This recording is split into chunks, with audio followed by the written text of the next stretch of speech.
Hey, Sassy fam, welcome to your Thursday check-in. I hope you're well. I hope you are fabulous. No real notes on my end today. I'm just living life. I'm loving life, and I hope that you are too. But I will say, I've actually completed all your collective readings for the Thursday check-in. I'm actually recording the intro as the last and final piece. I was curious. I was curious to see how they would turn out. This is the first time I am adapting the Intimate Tarot readings to the check-in format. Yay! So yes, we're doing the adapted version of Intimate Tarot or Sexual Tarot Energy Reads today. So for those of you familiar, you already know what to expect. For those of you who are new or you want a refresher, description box. When in doubt about Intimate Tarot and what it means, description box. Christina, what's it about? Description box. How does it benefit me and relate to my life? What will I see? What can I expect to see? Description box. What kind of purpose does this even serve? Description box. Christina. Okay. There's more to relationships than just sexual energy. Is there? Tell me more. No, in fact, I'll tell you more. Description box. Yes. Yes, I've heard it all. People who come wandering in, they don't know what this is about, and they have really cute advice. I'm sure it's appreciated. But description box. I promise you, I do these readings for a reason, okay? If I were to summarize, right? All energy begins with the self, including your sexual energy. The more you understand your sexual energy, you can therefore better understand how it translates to a connection that you're in, okay? And that being said, you don't have to presently be with someone in order to see that. In fact, I'm much more likely to see new under Intimate Tarot than the general love readings, to be perfectly honest with you. New tends to punch harder under Intimate Tarot or sexual energies. It tends to define itself faster than it does in the love readings, yeah? So there's that. And I have to say, several of the collectives showed me, I'm off to Newville, you know? And I was super proud of you because you understood it was right for you, and that was great, you know? For others of you, I still see you intimately connected to someone in the 3D, and it's still on. It's still on. It's on like Donkey Kong. It still is to this day.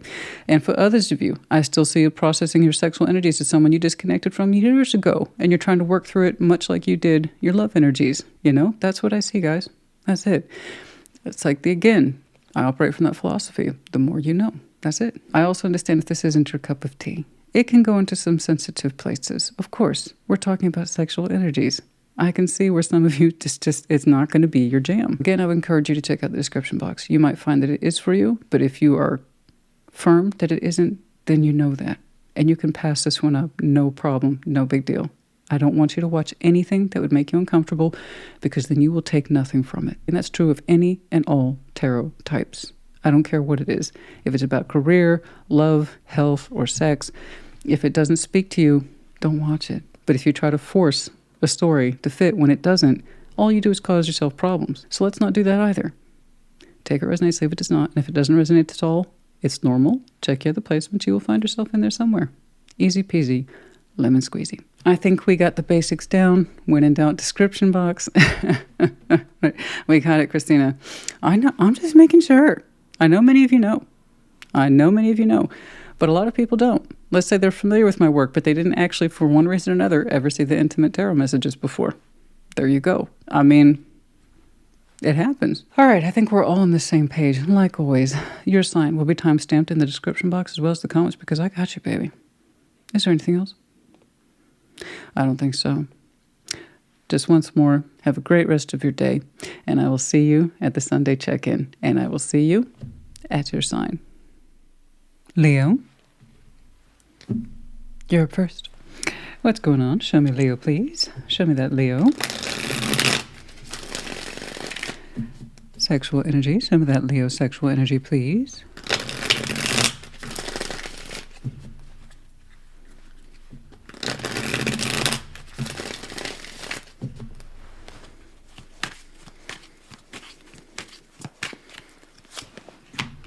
Nine of Cups, Ace of Cups, beautiful. Gorgeous. Five of Wands, tension, Knights of Pentacles, and the Knight of Cups. Your emotional energy is on point, I must say. It's absolutely gorgeous. Knight of Pentacles, the Knight of Cups.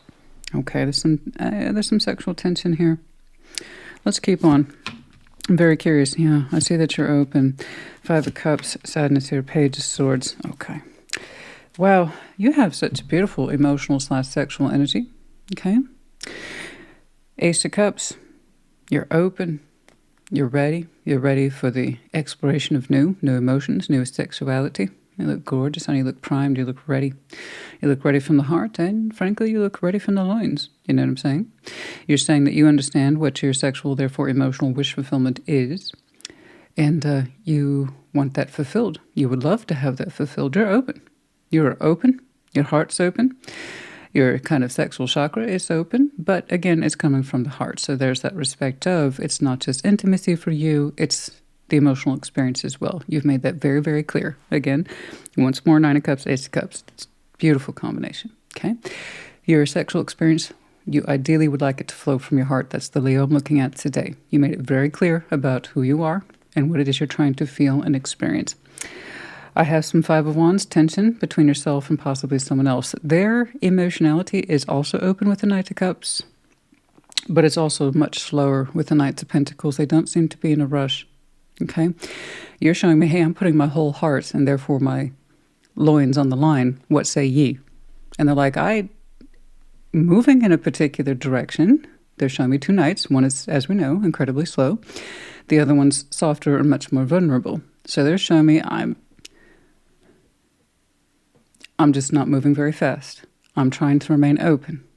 Okay, but I need to go at a particular pace, as their heart and sexual energy dictates on their side of things. And what's standing here is sexual frustration, 5 of Wands. Who knows? Who knows, guys? You know, from your point of view, 5 of Wands, it could be frustration because you might feel that there's competition. I don't think that's it. I think the frustration is coming from, I know what I feel. I know what I'm ready for. Why aren't you? That's where I believe it's coming from. I don't think you're trying to rush them. I think that frustration's coming from, I'm really interested in you. I would like to open up towards you. Can we kind of meet a little bit more on my terms for pacing? And I think that's where the frustration is coming from, because you're showing me a willingness to be open emotionally. Again, you've made that very, very clear. It's not just your sexual energy that's ready to go. Your heart is too. Look, 7 of Cups, 5 of Cups, Page of Swords. There is something about this person's energy that has not fully recovered. However, because you're still from the point of view of trying to open towards this, I don't think you see it yet. Why would you? You know? Not everybody spills the beans, if you will, straight away about where they're coming from and why. You're saying, I want to move faster in a particular direction. I'm ready to go. Why aren't you? Now, I don't think you're being that blunt in terms of with your words. No, I don't. I think you kind of have your heart set on somebody. And you're like, why aren't you where I'm at?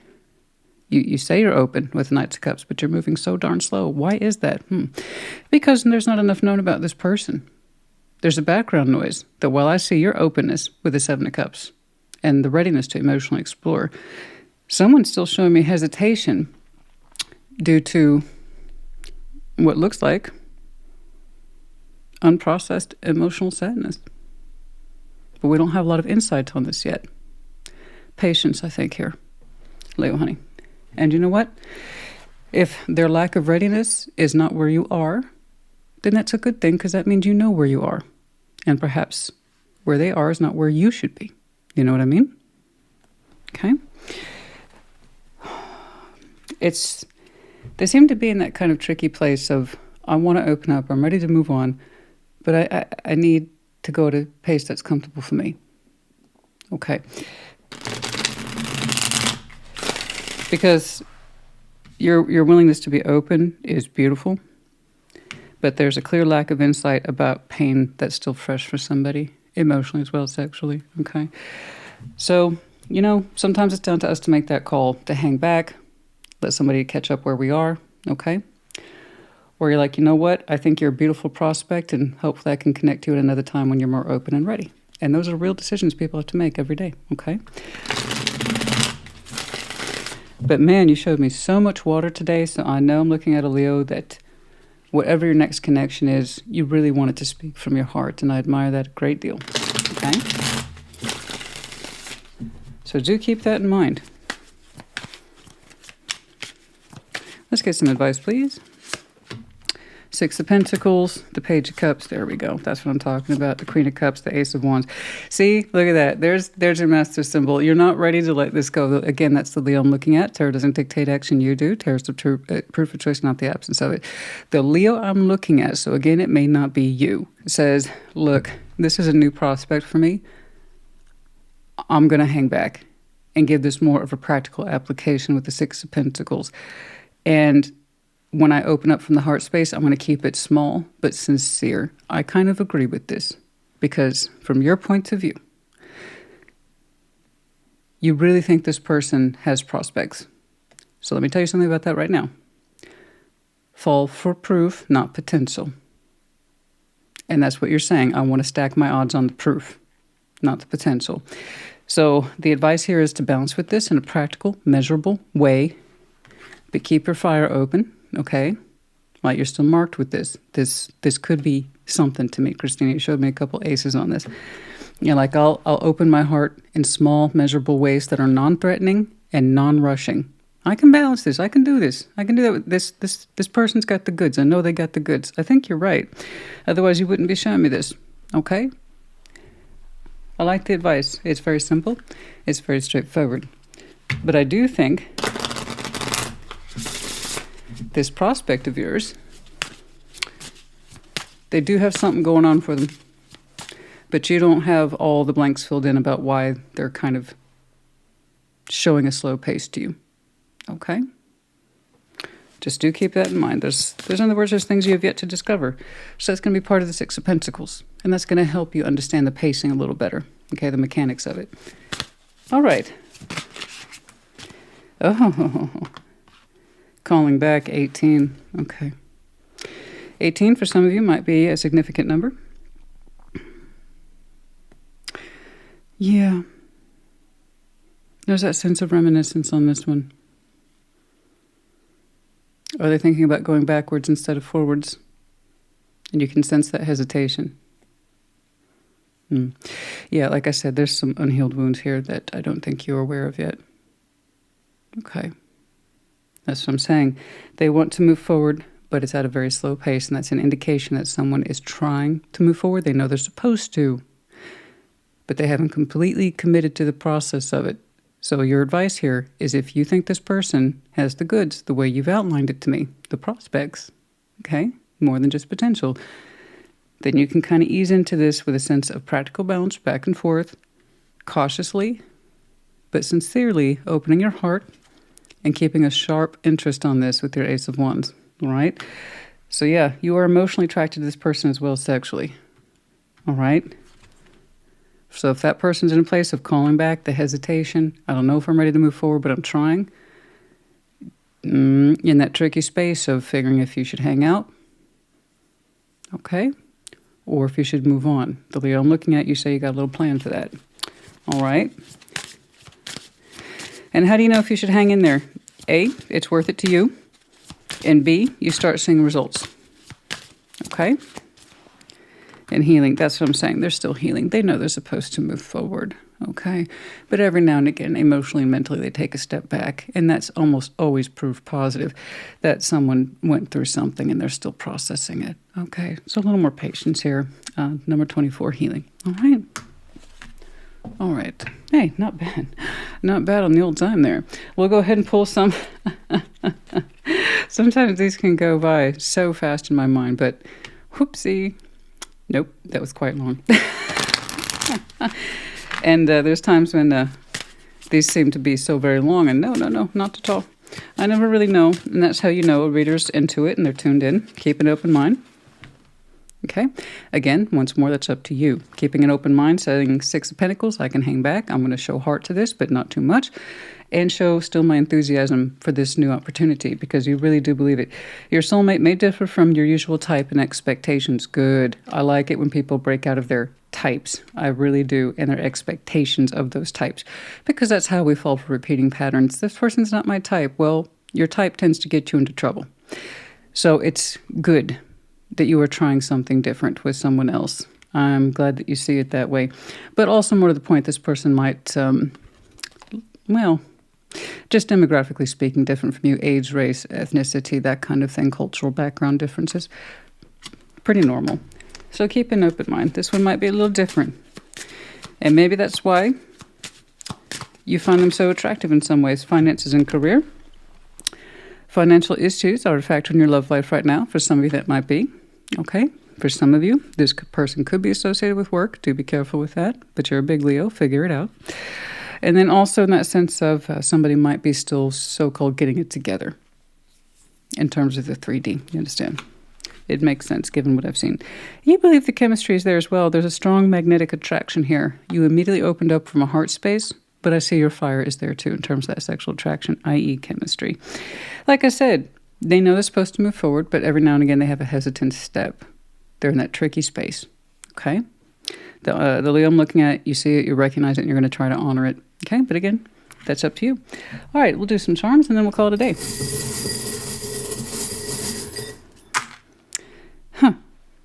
I'm going to have to do some more than that. I found that greatly dissatisfying. That's what she said, but that's not what we want her or him to say. But that is indeed what she said. The big star, Aquarius energy, and then for some of you, this could be the connection or experience of your dreams, sexually and otherwise. And then we have the feather, more air energy, Gemini, Libra, Aquarius, but light as a feather, the thought. And for some of you, simply a feather is confirmation, yeah? We have the rabbit from Alice in Wonderland. No time to say hello, goodbye. I'm late. Someone who's always on the go, always on the run, very, very busy. Cats in the reverse. Somebody here may not be listening to their intuition. That's normal if someone's still lingering on old pain that has yet to resolve. That's part of the process. Let's get some letters. We have the letters K, J, and the medallion of Virgo. For some of you might have some very strong Virgo in your chart and or could be connecting to one. Leo, honey, I hope this helped you. Put in the comments. Take care. Be well. Sag, welcome to your Thursday check-in. What is going on for Saggy? Show me that Sagittarian sexual energy, please. Show me that Sagittarian sexual energy.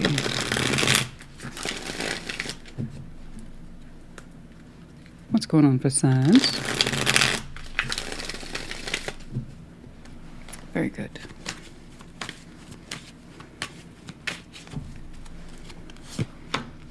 Page of Wands, the Seven of Cups. Oh, yeah. Page of Swords, the Hierophant, and Temperance. What is up? Okay. Death, Seven of Pentacles, and the Knight of Wands. Huh. How very interesting. You're kind of showing me roughly translated, well, I guess I'm moving on then. But it's done in that kind of Sagittarian way that suggests this is how it is. What's the point of arguing about it? Move forward. You know, and I understand that in my own way. It's just to see it so laid out like that, it's like, hey, it is what it is. And so again, I'm laughing because that's the impression I'm getting hit with. But of course, I know that there's more nuance behind this. There's more finesse behind all this. I get that. I do. All right. So what I'm seeing here is the accumulation of time and thought and consideration. And again, frankly, your willingness to move it on or move it forward. And your sexual energy is here at Page of Wands. And you're like, yeah, but I don't let it run away with me. You're saying I'm open to options. You're not the first person to show me that. I'm open to options emotionally, a little bit, and maybe sexually. But you're saying that Page of Wands is going to stay small. We're going to keep it at the premise of emotional exploration first. And hey, if I get more excited, awesome, bonus. That's what he said, right? It's so easy, honey. It's so easy in intimate tarot to drop a he said and she said. And what can I tell you? I live for that. I'm gonna maximize that. Okay? I know for the some of you just rolling your eyes and it's like, really, can she not? And I'm like, no, I cannot not. That's how it is. Forgive me. But yeah, I mean, it's like, I'll get more excited if there's something to be excited about. So like I said, I get that because I do understand that. If there's something I'm more excited about, I will. I'll open up my energy a little bit more. Until then, we're just going to keep it to emotional exploration. I'll have a cup here, I'll have a cup there. We'll try them out. And if my Page of Wands grows, awesome. Awesome sauce, right? Cool. Page of Swords. You know, somebody here keeps an eye on somebody, and that's what's really intriguing. Because I got some big old energy right here with the Hierophant. And Temperance, your power card. Okay? So it could be connected, or I should say formally connected to another Sag, possibly a Taurus, I don't know. But 2 power cards right here. And someone keeps an eye on the other. That's either you towards them or they towards you. You know, this person's really kind of isolated their sexual energy. I don't think they've completely cut it away, like it's no longer part of who they are. No, no, no. There are parts of their sexual energy that they are actually trying to understand from a spiritual and healing point of view. And it's for their higher good. Okay, and they're committed to understanding this. Better committed to understanding their own sexual energy, specifically how they relate to it as a human being, which is wonderful. It's a beautiful thing. When someone pulls themselves aside and say, perhaps I've always taken my sexual energy for granted or just assumed I knew what was up. And a lot of people make that mistake about their sexuality. We're so quick to sweep it under the rug until we need to actually experience it. And then suddenly it's important, right? Or something happens, or we're in a position now all of a sudden to better understand ourselves than we have before. The point is that this person, sexual energy currently isn't active, but it is very spiritually engaged. In that respect of, I need to learn more about my sexual energy and how I commit to it, how I relate to it personally, and what does it mean to me in terms of spirituality, development, commitment, and higher self. And that's a lot. It's a lot, but it's currently non-interactive with you. We'll get to that. But all I can tell you is that somebody from time to time turns an eye open towards the other to observe them. Okay? You and this person do not interact physically. You kind of told me where you are. You're open to options from a love point of view first and foremost, and if you have something to get excited about, you will. You'll turn your fire gauge up a little more. I understand. I'm the same way. Okay? But someone here, that's it. Keeps a casual eye. Watches, observes. Okay. You, they, perhaps you both do it a wee bit. I don't know. Yeah, there's some stuff that went down. Death, the 7 of Pentacles. Whatever sexual energy that existed between you two reached a plateau point, stopped. It would go no further. It would not develop further. And yours, I believe it was you, was released. Your sexual energy, specifically your intimate energy, the Knight of Wands here, was released. You released yourself from this, or they released you. I don't really care. It comes out the same way in the end. Okay. But if you can say, I did it, fine, you did it. If they ended it, then they ended it. The point is, it was your energy that was released. Okay. From what looks like, bare minimum, a stagnant sexual relationship. 7 of Pentacles, guys, we have to keep in mind. Is there a comfort in the growth there? Yeah. Does that mean it was necessarily abundant, helpful, or securing? No. It means it reached this top. What somebody else defines as a top might be satisfactory to them, but not necessarily the other person. And there we create a stagnation effect or a plateau effect, especially when it comes to sexual energy. It took 2 people to build into it, but 1 person to be completely dissatisfied. Or perhaps 2 people were dissatisfied. The point is, whatever sexual energy there was, it was not cultivated, cared for, practiced well, or maintained well. Any of those things, all of those things. Okay. But with that, it looks like your sexual energy came out of what looks like a stagnant or non-developed, almost prison. It's like it's released now. You're free to pursue other options. That's what it feels like to me. You're free to open up in general, to move your sexual energy forward. Your hope, your passion, your intimacy, how you express yourself specifically was released from this. Okay. And I can see that you're open now, but on your terms and in simple, easy to term and conditions type of way. Very simple terms and conditions, which again, I completely agree with, and it makes sense to me. Your lovely opening position for real world activity, however that might pose itself based on your evaluation about whether or not it's worth it or you should bother, you know? And if you like what you see, like I said, you'll turn your fire gauge up. But the point is now you can, because you're free from whatever this is. Okay? I don't know. I feel like someone's sexual energy hung back for someone else for a long time. A long time, hoping it would grow or make sense and cultivate more, but it didn't. And when we gave that up, however it ended, you were released to pursue other things, people, options, intimacy, on your terms. Okay? No more holding yourself back or hoping for more. Where they are, I don't know, but I'd say good for them. It looks like it's something that they need to do. Okay? Why the watch element is there? Well, you two affected each other in some way, obviously, sexually, spiritually, and emotionally, but not enough for it to take deeper root and to stay. Okay? Let's get some advice, please. And perhaps this is something they think about.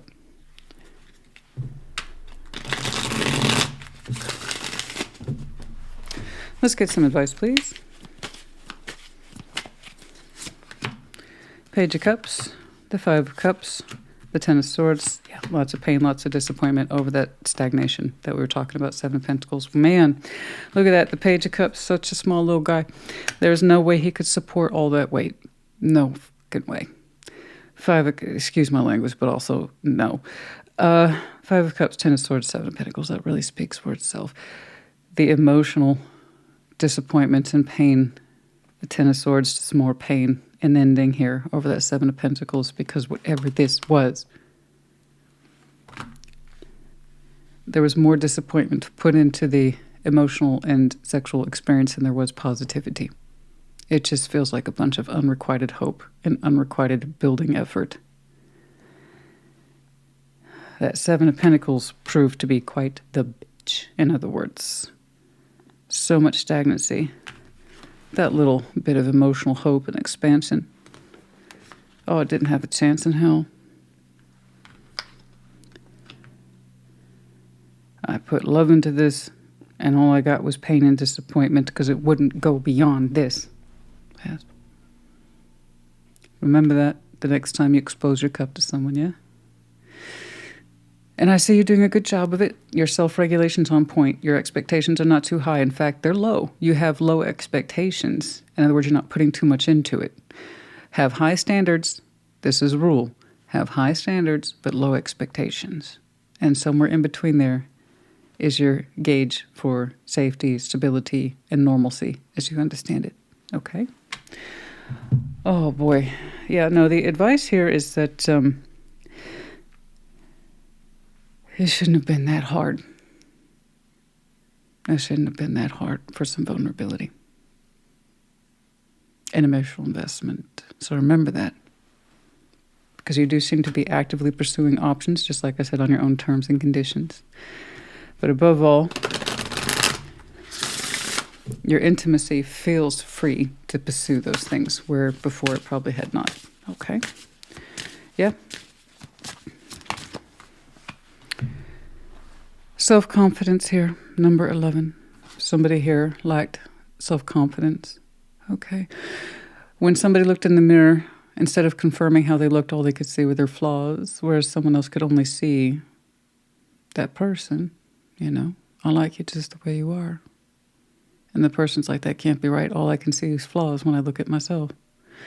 Someone's sense of self-confidence at the intimate level, sexual, emotional level, held them back. The other person, I can only see you as you are, and I like you the way you are. Why do you think I'm here, stupid? The other person's like, I don't know. And they can't stop fussing with the idea of who they are and why the other person might be attracted to them. I know, let's see that, honey. I think we've made that clear. Number 32, freedom. Your intimacy, your sexual freedom is here now when you released yourself from this issue. Okay? And then romanticism. See, it was there, wasn't it? We felt it. Number 33, the romanticism was there between you two. It was there. I think you both tried. But there was always this perpetual hangback. There's more romanticism under the moon here. Okay. Deep longing for something more. what was felt but not necessarily expressed. So when you're around the ocean like this, that's a wealth of emotion that two people feel, but both take for granted because they're not using words. It's like the ocean speaks for them, but they aren't speaking for themselves. A lot was taken for granted. Okay. In terms of what was felt, but not acted upon or spoken.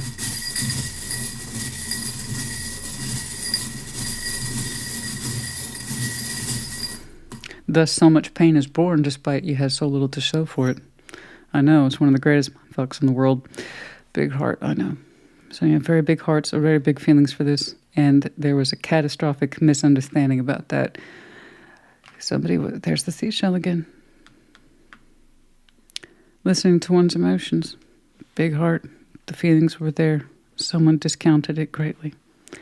So much water here.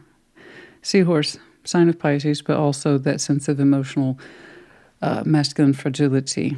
Feeling this huge burden to carry all these emotions and not release them. And it's the opposite. And here, again, more water, the snowflake. Some of you might have some very prominent Scorpio in your chart, but that sense of time of winter, snowflake, death, or transformation. Okay? The crescent moon for some of you might have been very important, and here's your arrow. Okay? May you strike true, strike home. Cupid's arrow tried to land home here. I saw it. I do. Let's do that again. We didn't get any letters, and that frustrates me when I don't get letters. I like letters. Oh, my goodness. We have one letter P. Another water symbol. My. The anchor. Stuck or emotional stability. This was not a case of emotional stability. There was stuckness, I know. And we have the medallion of Aries. For some of you, might have some very strong Aries in your chart and or could be connecting to one. All right, Sag, honey. Once more, this is either your reading or it's not. But congratulations to you on opening up on your terms and conditions in very simple ways. Remember, keep your standards high, but your expectations low. And in between those two, you'll navigate well. If anything will ever come of that Page of Swords activity, I don't know. Only time will tell. Okay? I hope this helped you. Put in the comments. Take care. Be well. Aries, welcome to your Thursday check-in. Show me Aries, please. Show me that Aries sexual energy. Show me that Aries sexual energy, please.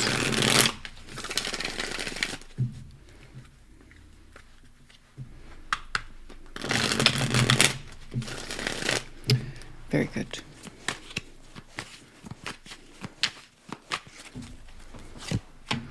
The Knight of Cups. Two of Cups. Oh, yes, lovely. Okay. Two of Swords. Seven of Wands. And the Empress. Oh, yes. Goodness me, you are showing me such just beautiful, admirable levels of emotional vulnerability, emotional compatibility. You're in love, and you seem to have no issue at all feeling those feelings. It's so gorgeous for you. Have an open channel in your heart space. And that is an open channel. It's gorgeous, honey. It's like I feel love, and I'm glad I feel love. And I love that for you.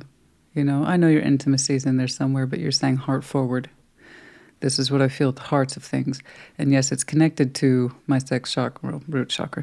It's connected to me sexually, but it comes from the heart, and that's the best kind of love. And it's gorgeous. It's like I feel it, and I know that I feel it, and there's no taking that back, and I don't want to. And isn't that, I mean, goodness, you look so vulnerable, honey, and that's typically not the word I associate with you. And it's not a challenge. Don't take it as one. But it's nice to see your soft side, I suppose. Two of Swords, some confusion between you and the person whom you feel so beautifully connected to. Let's talk about that. Seven of Wands, the Empress. A little rough around the edges, that one is. Okay.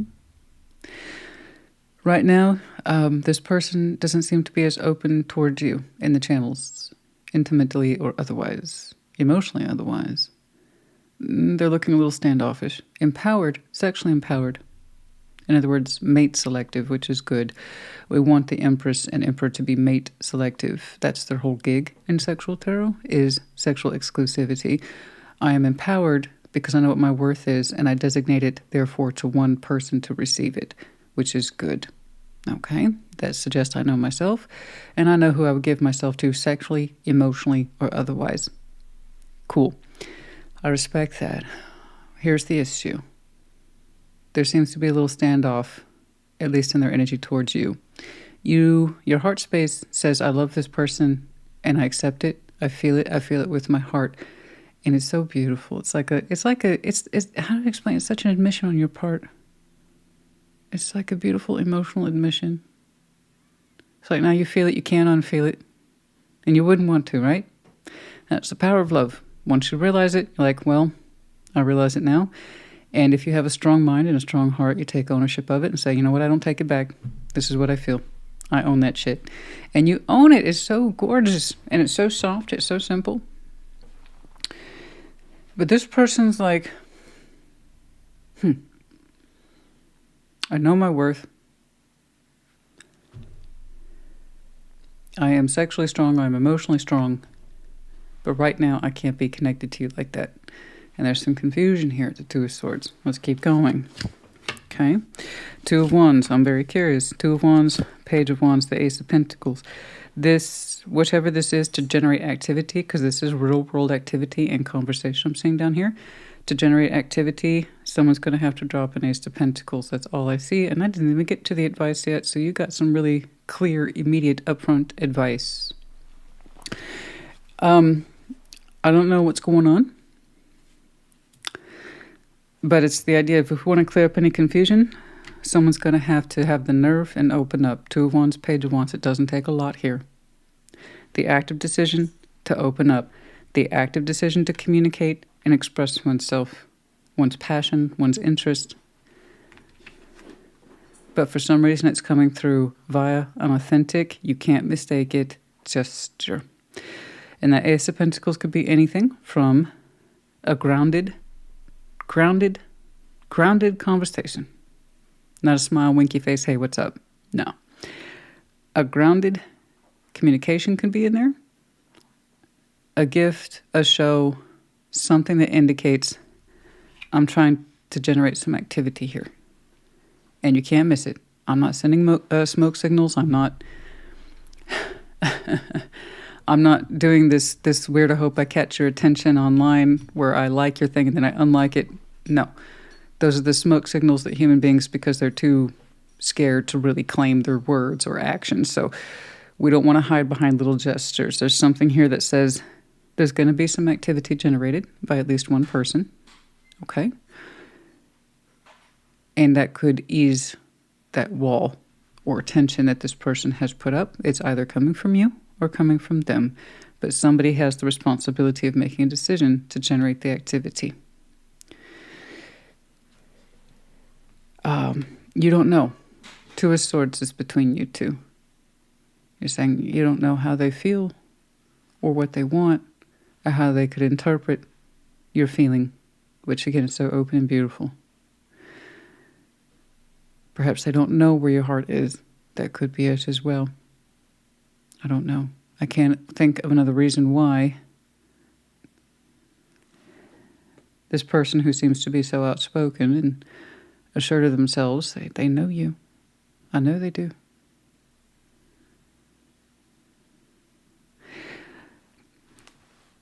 I can only think that Seven of Wands, you're off limits to my energy or what I have to offer unless they don't know how you feel.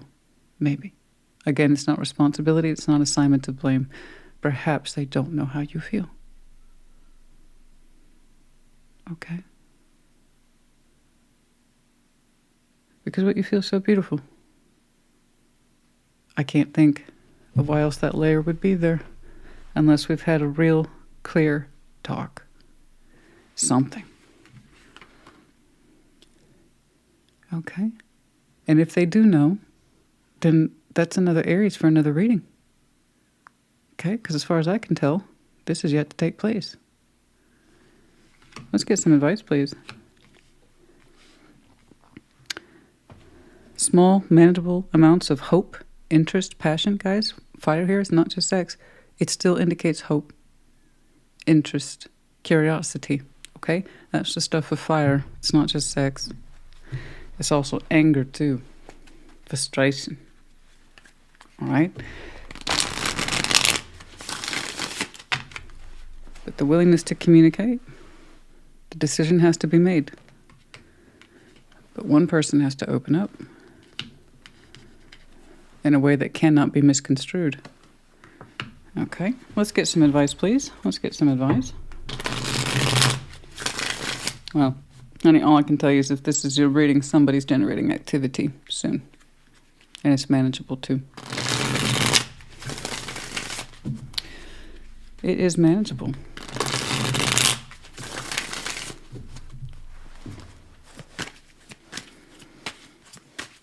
I'm rooting for you in that respect. I want this person to stop and see you. I want them to stop and see your heart. Okay? I do. It's so beautiful. Look at that. Look at that. If nothing else, I want them to see your heart. Okay?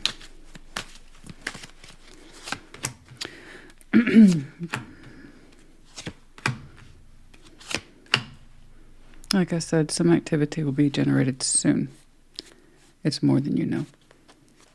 It's either coming from you or towards you. But given their disposition, I don't think so. Not them. The Lovers. That's a strong connection. Judgment. It was a matter of time. A decision was made. There's the fire element once more, but this time the absolute personification of hope, the sun, warmth, and intimate tarot. There's the communication. All that fanciness to say it was a matter of time before someone opened up. The advice is exquisitely clear. Here's the real world activity, what it looks like on the surface for human beings. Okay. Here's what's at play behind it. It's a wealth of energies and frequencies and desires and understandings and insights and lessons and a damn strong connection too. I have the sneaking suspicion you both have Aries in your chart, don't you?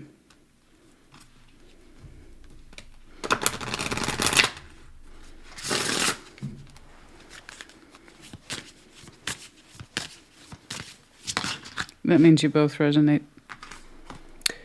If, let's say, you, and assuming whomever this is was watching, you would both resonate, just in different ways.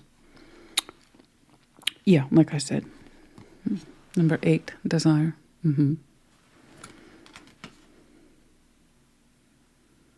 Someone enjoys their wine, of course. That was easy.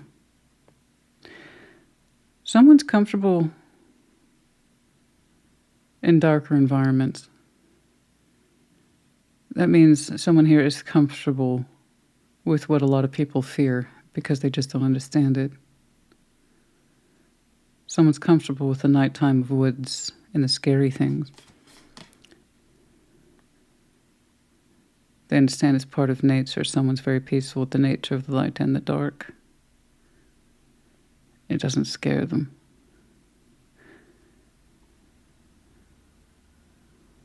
Someone here is very beautiful. Extremely. They know it.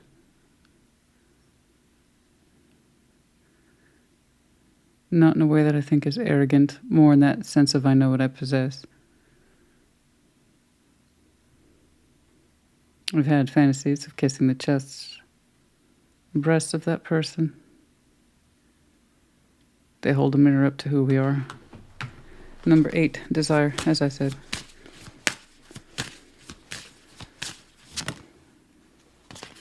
Dreams. Do we have dreams of this?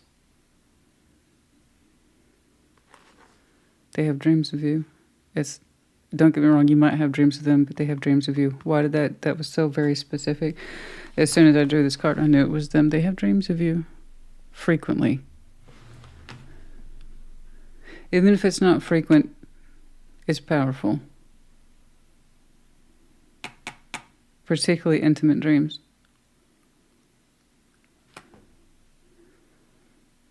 That's why they have their guard up. They know how you affect them. Number 7. My.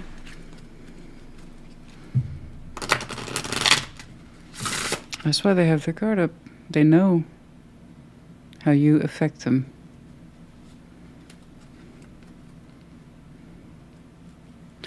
kind of dreams where you wake up and you not just remember them, but you have that impression of your physical experience.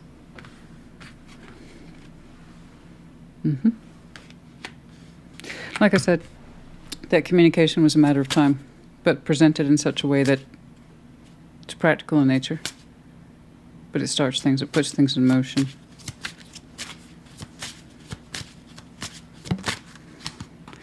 There's a playfulness here between you two. You've always known how to kind of play with each other in that sense of spiritual ease. You know how to flirt lightly. You both find humor in similar things. To recap, so romance, allow your inner youthful spirit of fun to shine. So there's that sense of you two know how to play, like your inner child selves. You know how to talk to each other and make fun of stupid things. You know what I mean? You know how to laugh comfortably over stupid things that other people wouldn't care about. That's what I mean. And that's such a special thing.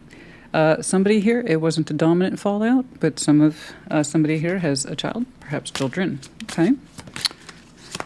And there's that sense of wedding, that this situation involves marriage. It could do in future, absolutely. That would be further down the road, and that's another reading for another day. Okay?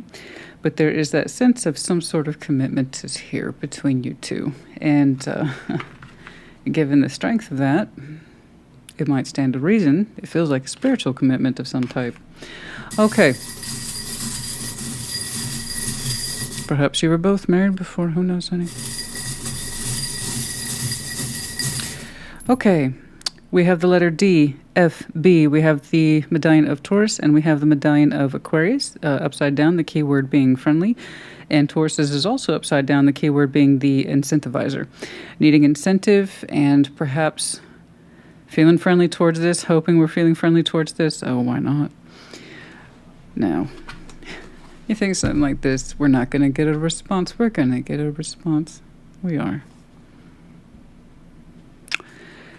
Aries, honey, I hope this helped you. Put it in the comments. Take care. Be well. Aquarius, welcome to your Thursday check-in. Show me. Show me that Aquarian sexual energy. Show me that Aquarian sexual energy, please. What's going on for Aquarius? Very good.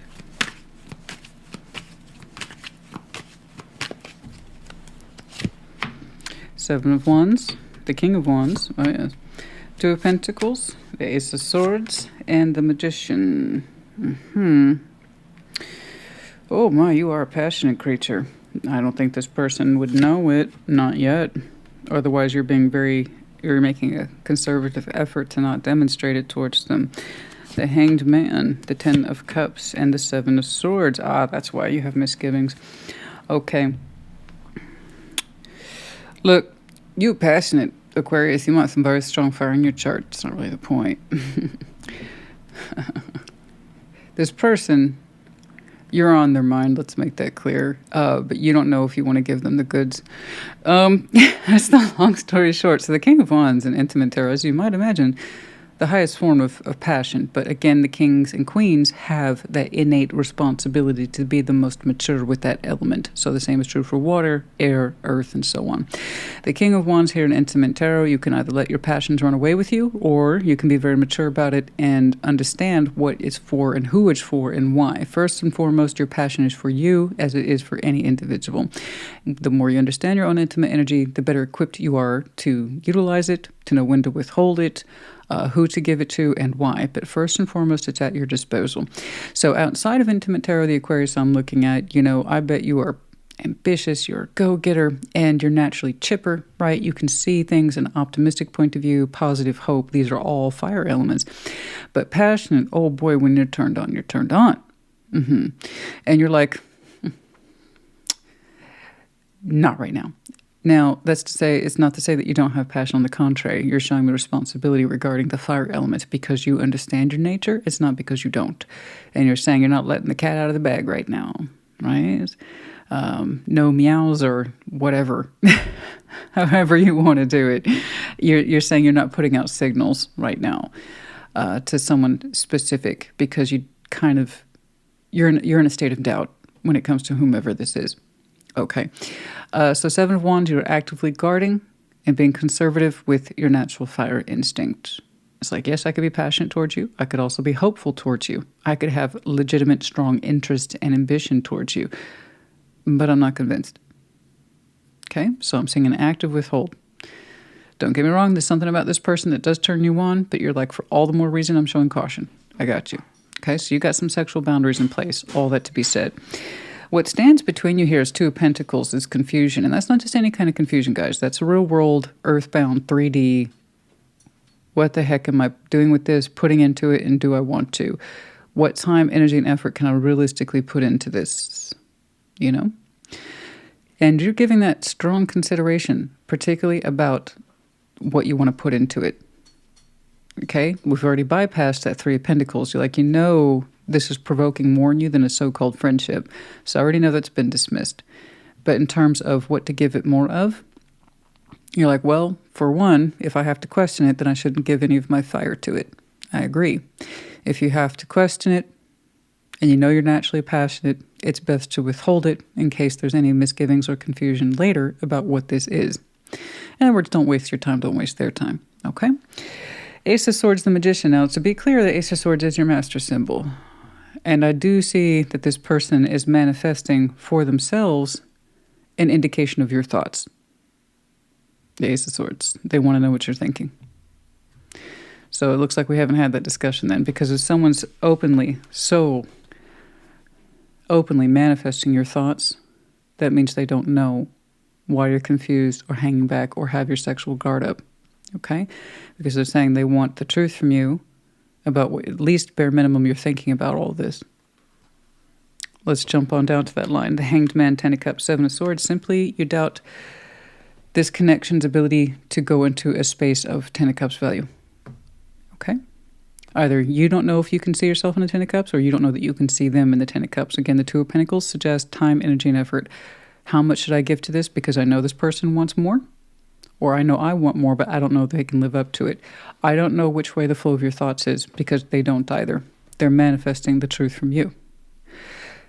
So the fact that you so critically doubt, okay, the investment, either from yourself, committing to this, into the emotional expansion, Ten of Cups, or you don't know if they can. Okay? So I respect the fact that you're hanging back. I respect the fact that you put sexual boundaries up. I respect the fact that you don't know what to give yourself to this realistically. Cool. But they do need an answer. Okay? And if you have to question something this deeply, the answer is probably no. But that's for you to decide. I just point out the obvious. Okay? If you don't think they can live up to a Ten of Cups, in other words, give you more emotionally, then you have an answer. Say the answer. Okay? If you yourself don't think you can commit to something more in terms of the emotional development and you critically doubt that as well, that's also your answer. It may not be the one that they want, but at least it's the honest one. Okay? So whatever Aquarius you are, and that's if you identify with this reading, so take it resonates, leave it does not. Know your answer, confirm the answer, and then they can release, you can release, or understand that maybe this is worth giving it more of your time, energy, and effort, and that this is something that you would like to expand further into, then that's a truth too. Just put it forward. Okay? Always, it's best policy. Deliver the truth. Everyone's set a little more free. Okay? Let's get some advice for you, please.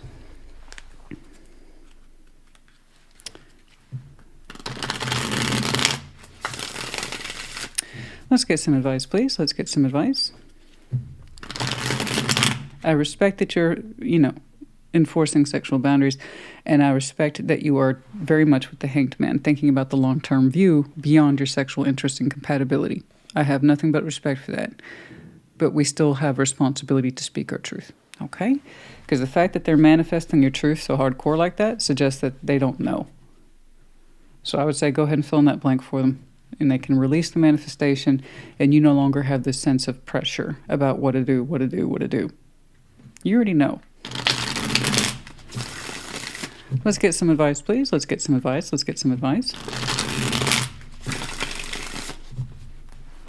Because Because it's not just about releasing them, honey. You get to release yourself too. You don't have to keep putting up the walls, and you don't have to keep questioning about whether or not you can see yourself in a Ten of Cups or you can see them in your Ten of Cups. You see what I'm saying? The fuss is gone. All right? Yes, there's that Seven of Swords for some of you. Goodness me. That crippling doubt, the Knight of Pentacles, the Three of Pentacles, and the Nine of Cups. There is something here. See, I told you I've already dismissed the Three of Pentacles, but it's because I knew you did.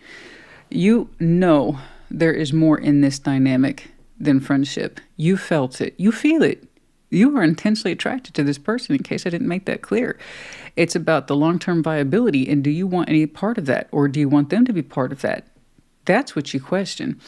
So you can't help but wonder over a long period of time, if I'm struggling with this connection right now as much as I am, how am I going to get along with it later? You see what I'm saying? It's, how am I going to find pleasure in this later? How am I going to love this more later if I can't even give it more structure now? And that's really good advice. And that's one of the things that we need to turn around and address some more. And that's exactly what you are figuring out for yourself. Okay. And guys, here's the rule. The more it feels like pressure, the more it is that you likely have an answer. It's just not the one that they want or the one that you want to deliver. So do keep that in mind. Okay. Where's that pressure coming from, and should it even be there? That's how you know. You have an answer. It's just not the one that you know they want, and it's not the one that you're happy to deliver. Okay. So you can release yourself. And I have to agree with you. If you can't see cooperating and building upon this later, then that's your answer. All right? It's kind of like saying what's today's wish fulfillment might be tomorrow's disaster. I understand that. All right? So it's time to deliver on it. Deliver on that truth. Process it a little more, okay? But eventually deliver the truth as you best understand it. And that's all any of us can do, honestly. I'm going to get a lot of not happy cross watchers, but that's the truth, honey. You don't want anyone keeping you around, forcing themselves to put work into it that they're not gonna. Because that's where you get half-assed or no-assed results. And that's no good for anybody. You want someone who's going to put the time, energy, and effort in. It doesn't have to question the longevity of the darn thing. You know what I mean? It does not suit to sit there and force something to fit when it clearly doesn't, and it doesn't feel right. We want the organic, okay? Not the planned, forcing it to work process. We want the organic process, okay? So yeah, I'm not in the business, though. I'm blowing smoke up your ass. I got to say what needed calling back 18. See, it's calling it back. Yeah, there it is. There's the withhold, hesitation, calling it back, calling back the energies, going backwards in time, you know, wishing for other choices, other days, other connections, calling it back, wanting to take it back. And then there's that sense of in the future projection of this, which is very much on your mind. Are you going to wish you had not tried at all? That's right, because once you start the process, you can't take it back. Again, something to think about. Calling back here can apply in several directions. Number 8. Yes, number 18. Anything else in here, please?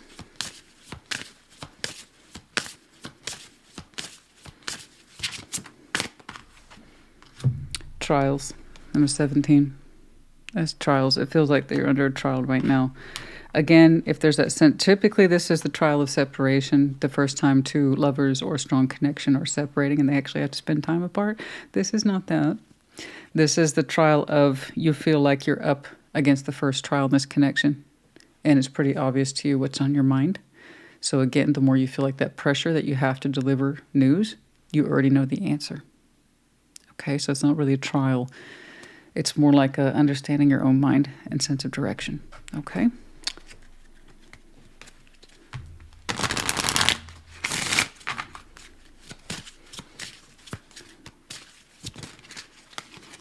Yeah, I know, passion. Like I said, you are highly, highly sexually attracted to this person. That doesn't mean it carries the weight of the long-term separation. How to do that, how to deliver it, what does it mean? Because if I continue to proceed in this, I'm going to wish I had taken it back and not pursued it at all. What? Because I'm passionate for them? Because I'm turned on by them? Okay. Keep that in mind. All right. for some of you, it feels like if I continue on in this, it's just a matter of time before I have to separate from it anyway, right? They want to know the truth. Deliver the truth, honey. Okay? We have the medallion of Gemini. We have the medallion of Capricorn in the reverse. The key word here being ambition. I'm attributing that to you because I did see it. Some of you might be terribly ambitious. Some of you just might have some very strong aspects of Capricorn in your chart. You know, the great white shark is in reverse. Very strong sense of non-pursual. You know, the great white shark must pursue in order to survive. And you don't feel inclined to pursue this, obviously. Otherwise, you would be putting more into it, right? Once more, I'm the tarot lady. I just point things out. You know?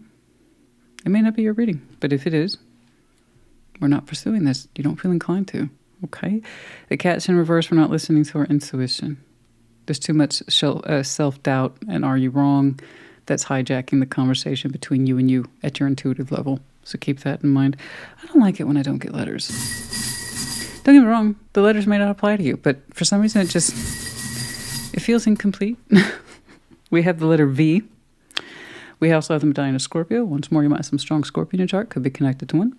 And then we also have the dragon, Aries, Leo, Sag, and also that sense of empowerment, but anger, frustration, having to impose one's will, intimidating, all those things that are both pros as well as cons. Okay. All right, Aquarius, honey, I hope this helped you. Put it in the comments. Take care. Be well. Gemini, welcome to your Thursday check-in. Show me that. Gemini. Sexual energy. Show me that Gemini sexual energy. What's going on for Gemini, please? What's going on for Gemini?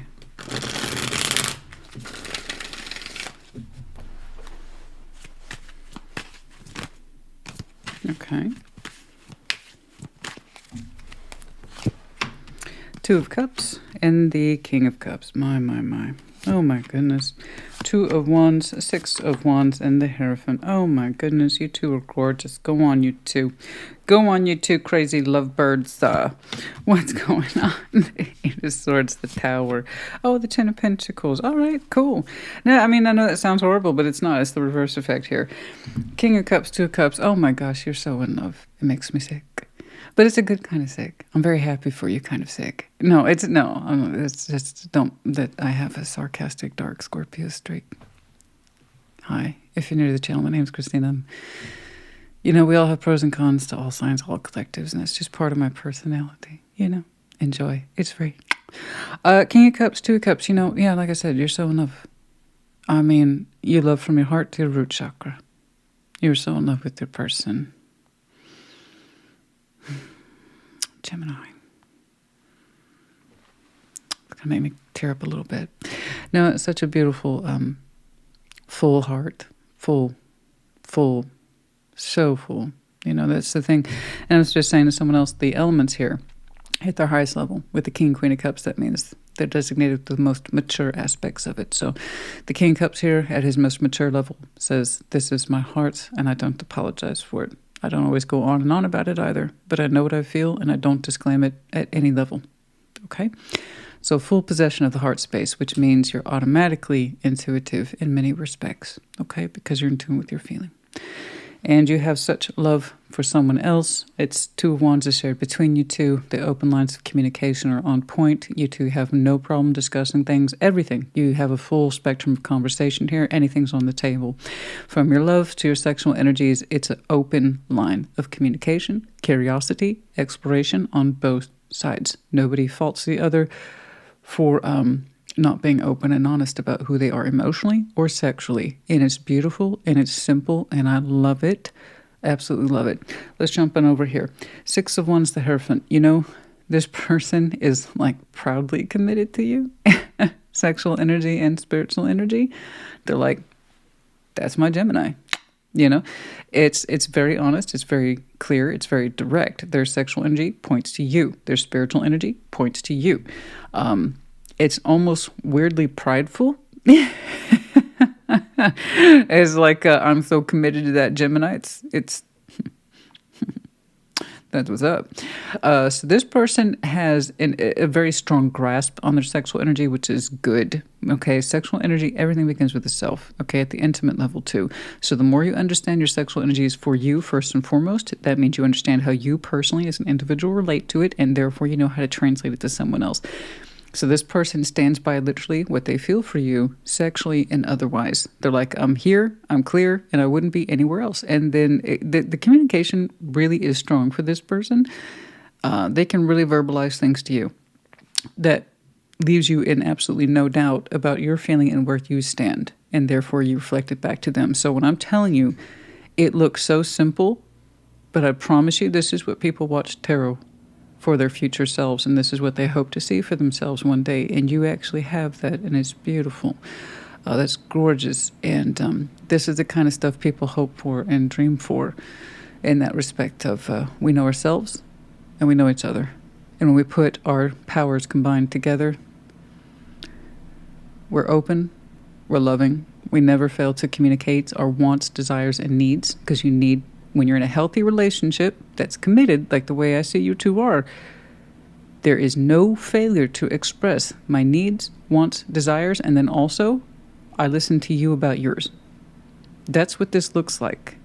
And thus you create bliss, harmony, love, and strength of will, commitment, and sexual energy. It's all reinforced. Now, I'm not saying you two are at it like rabbits. What I'm saying is that there's no confusion about the direction or flow of how you two affect each other and how you respond to each other. So how you two relate to each other sexually, there's no room for doubt on either side of that fence. That's my point. So it doesn't really matter. You would know your person best sexually, they know you best sexually, and there's no confusion there. And the emotionality is on point, so it's gorgeous. So 8 of Swords, the Tower, 10 of Pentacles, sexually speaking, when there is confusion, it gets obliterated. Okay, whatever it is that you two have, like I said, most people would kill for. So whenever there is confusion, doubt, or misgiving, Tower comes along and obliterates all that. In that respect of active communication, solving the problems, that way there is no room for blindness, only discovery. And sometimes, I grant you that Tower sometimes it's a hard discovery. Okay? But the point is that it gets resolved. And do you know what's on the other side of that? Is 10 of Pentacles is stability. So you and your person are highly stable, as well as communicative. Oh, it's so fun having a lisp sometimes. The most basic words become quite challenging. Oh, gosh. I once got lost on the word saltine. Very difficult. Very difficult someday. It's, it's funny though, but when you have a lisp or a stutter, people are like, you say it like this, and you're like, really? Let me explain to you how this works. We know how to say the word. That's not the issue. It's the muscles in the tongue, in the mouth, stuff like that. But thank you for explaining to me how to enunciate the word. I'll take that under advisement. No, honey. Anyway, sometimes people just test my patience. That tests my patience, honey. I know you know. Okay, 8 of Swords in the Tower. Like I said, when there's any room for doubt between you two, somebody delivers hard truths. Or, even if they're not hard truths, just insight to make the doubts go away. And that's how you two have successfully remained open towards each other. And what's left is stability in all things. 3D, emotional, sexual, and spiritual. It's so on point. It's not even funny. It's absolutely bloody gorgeous. So you two, congratulations on you two for doing so well, for understanding priorities, and what's important is each other. And it reflects in your two's relationship. It's gorgeous. Okay.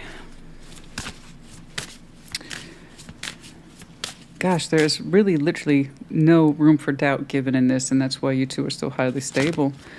When the doubts are obliterated, what remains is stability and prosperity here. Emotionally, spiritually, sexually, 3D. Oh my goodness. Okay. Anything in here, please?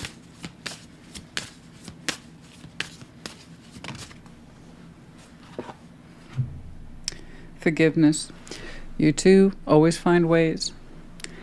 See, that's what I'm saying. Very open and communicative. There we go. About needs, wants, and desires. You two have a very generous spirit in terms of forgiveness of each other. That forgiveness here is not one way. It is both ways. You know, I screwed up. I forgot this. It's no problem, honey. I do that too. Or, you know what? I'm trying to understand you. Let's talk about this. That's all forms of forgiveness. It's active. It's not passive. It's active between these two, which is absolutely gorgeous. Number 23. There's very little you two can't resolve. And when I say these two people, when you leave no room for doubt or blindness, we thrive here, right? That's absolute thriving. Absolutely beautiful. Gorgeous, you two. Go on, you two. This is the kind of maturity that, like I say, people will spend a lifetime trying to find. And yet somehow they always fall for the damn butterflies. Okay, getting to know each other. As you reveal your innermost selves to each other, your bond deepens. That's all I'm saying. And this, again, takes time. The willingness to learn, to be open-minded to each other's particular constructs and foibles and nonsense that human beings inevitably have. And this is how we reinforce getting to know each other. In other words, not take each other for granted, fall to the wayside, or stagnate. When you always treat your person every day like they're someone that you know, rely upon, and love, but also understand that they are just as open to new experiences as you, which means they're going to shift, transform, and change just as much as you. When you understand both of those points of view exist, you continue to get to know each other, not take each other for granted, and ergo all these things. Good job, in other words. Okay? I suppose you can still find depth even in these check-ins, yes? We have the letters C, E, S, and the deer. Virgo, Capricorn, Taurus, but more to the point, that sense of timidity, shyness, vulnerability too. Sometimes it's no easy thing to get confrontational with a secure partner. But once you get practiced at it, you become old hands at it, and you stable as hell. You look towards each other, first and foremost, always. Okay? With absolute trust. Okay. Gemini, honey, I hope this helped you. Put in the comments. Take care. Be well. Libra, welcome to your Thursday check-in. Show me that Libra. There you are, darling, right there on the split. Oh, happy birthday once more. Show me that. Libra in sexual energy. Show me Libra. What's going on for Libra? Show me Libra, please. Very good. What's going on? Show me Libra. The Queen of Swords, there you are. The Sun, oh yes. Devil, oh boy. Chariot, the Lovers, oh boy. Oh my goodness, my. Little different in Intimate Tarot. No, the baseline remains the same. It has a lot more, there's twists, and then there's twists with depth. Yeah. Okay. Judgment, Ten of Cups, and the World. Ay. What's going on, Major Tom? Let's talk about it. Immediately you're like, I'm me. Queen of Swords. The Sun.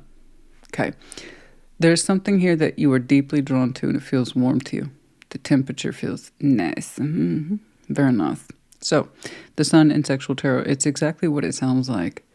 It's the idea of the intimacy that is so pure, so warm. It extends itself forever and always. It just makes you feel calm, loved, secure, at peace, like you're being touched by the sun, but not in an oppressive way. But that's where it can go sometimes.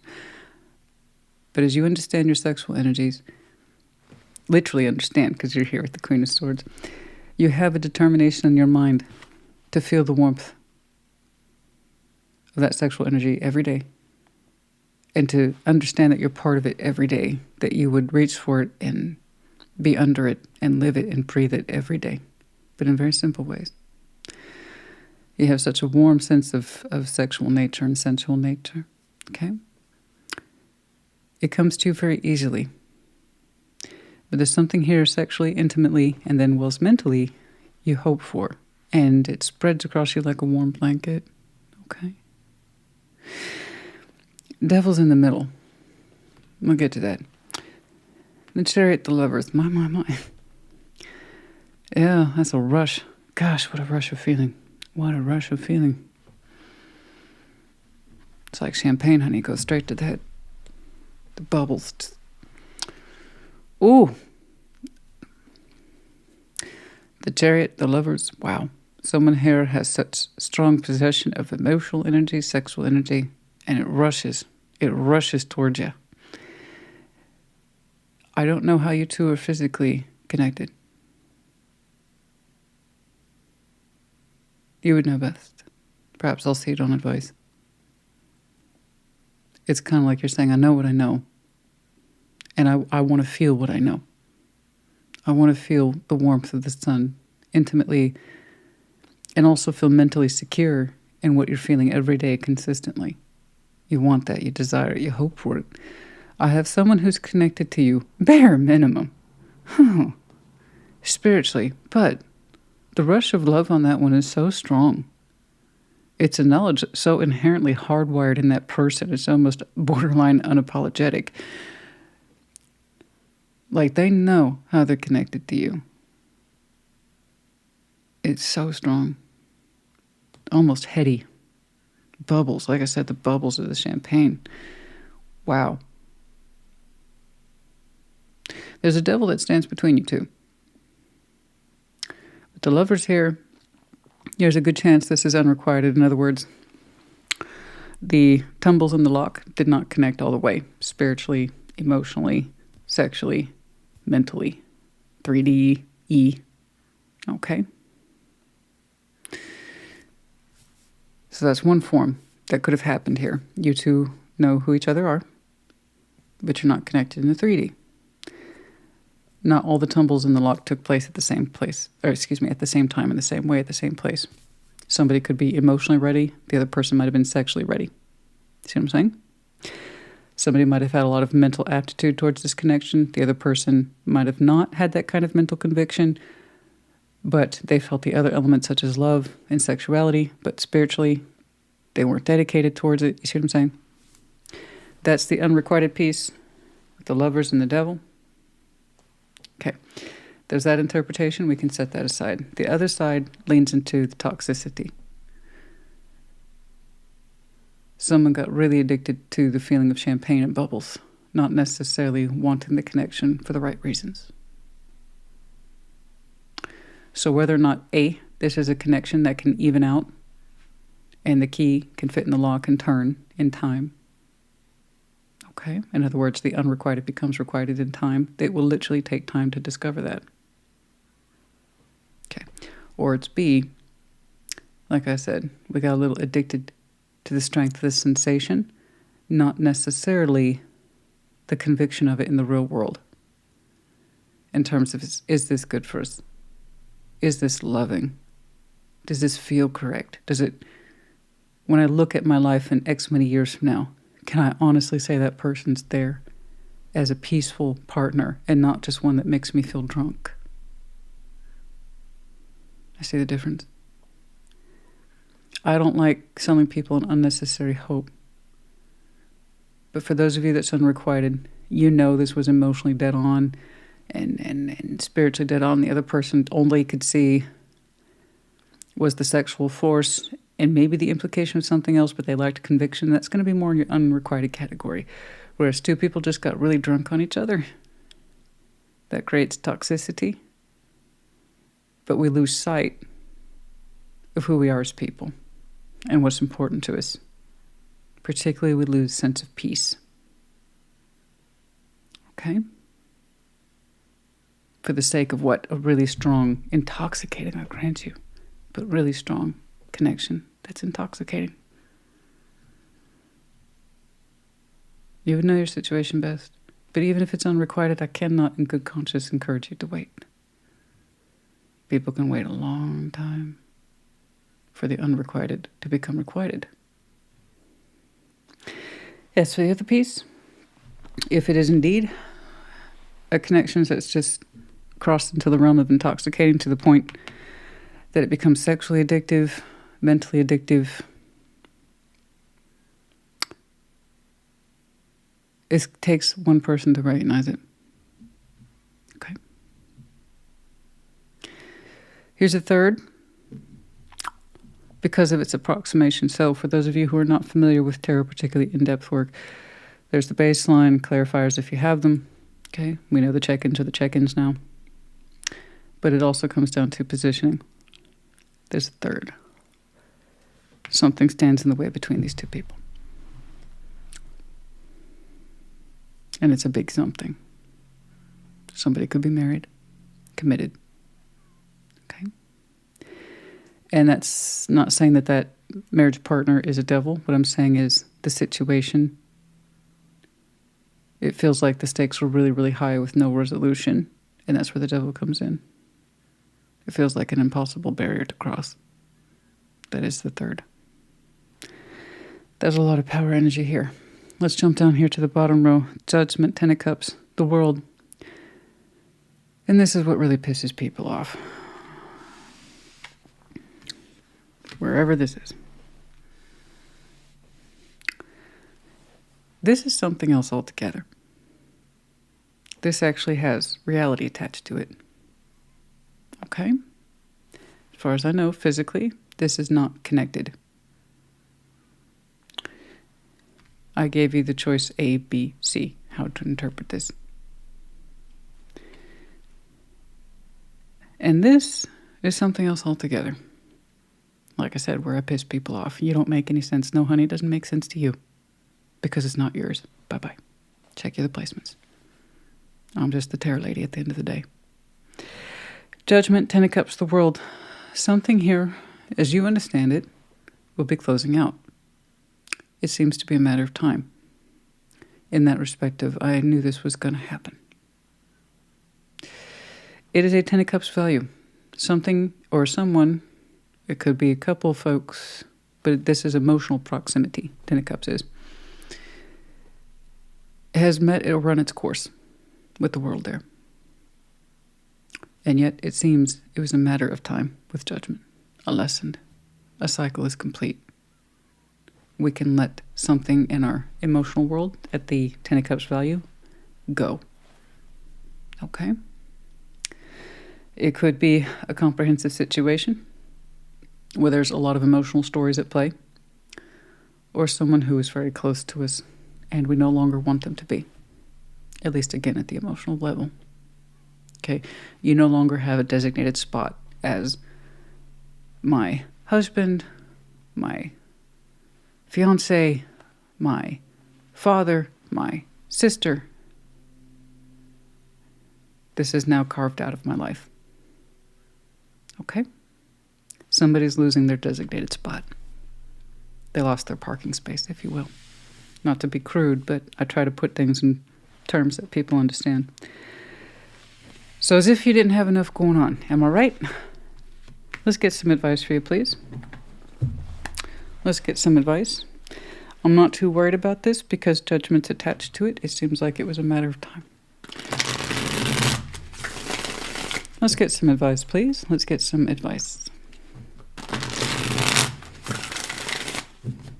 Let's get some advice, please.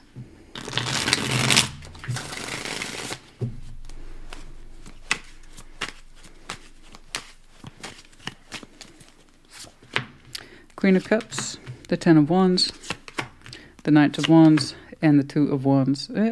You're going to be making decisions sooner than you know. And it's going to come, and this is the good thing, from a good place in you, with the Queen of Cups, okay? So with the fullness of your own heart, and particular grace, and your own intuitive self at this time, you're going to recognize for yourself a particular sense of hardship surrounding the subjects of love as well as intimacy. They're both here. And you will be conveying those messages that are difficult outside of you. So you're not just keeping it to yourself. I see you sharing this. This is your advice, is to continue to do so. So I see you expressing yourself emotionally, particularly, and this is going to be hard for some of you, but I want you to have that discussion, whomever is receiving your language, about intimate truths and how hard it is for you. Okay? There's something here about the intimacy that you understand at the most basic form in your heart space that has been very difficult for you. A sense of burden attached to intimacy. Heavy. A heaviness that you no longer want assigned to you. Who you will be conversing with, I don't know. but it's time that you allowed it to come forward. Okay? Something that's been hard for you to keep in your heart, and now it's time to share. Your advice is to do this. Okay? And it's such a heaviness in your heart about what you feel, what you've been experiencing. I want you to use those words. Okay?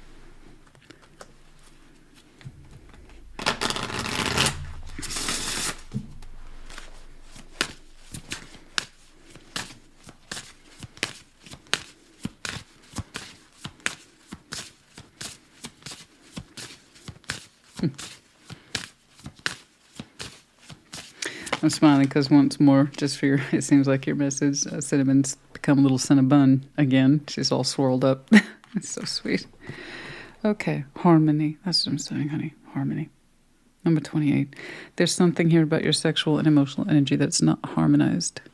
There's the longing.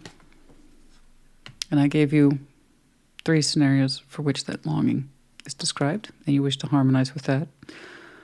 Or that which seems to be exiting. And that in and of itself will create harmony as well. But coming to terms and at peace with somebody who is in opposition to you, that has a particular point of view, you have yours as well. Okay? We're going to harmonize this. Number 28, once more.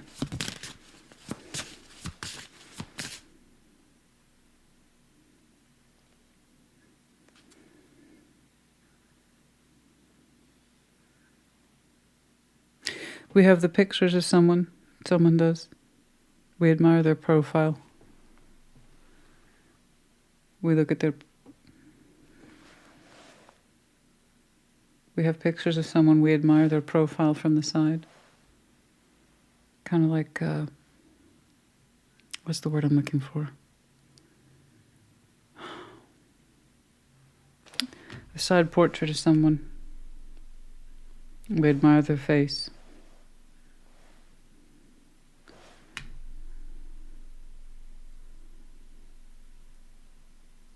They do things with their hair. It accentuates their face. We admire their face, their profile. It's not a caricature. It's a side portrait. It has a very specific name. Gosh darn it. I hate it when things escape me like that. Don't you hate that?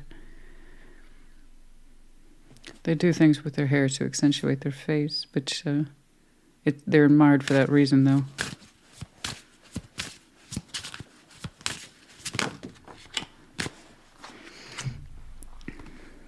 Very, very interesting. Dreams are in reverse. There's someone here we no longer dream of emotionally or sexually. Not in a good way anyway. Not that's positive. And also 7. Dreams are in reverse. My dreams are in the reverse. My dreams are in the reverse. I'm dreaming of the wrong person. Or I no longer dream about someone the way I used to. If at all.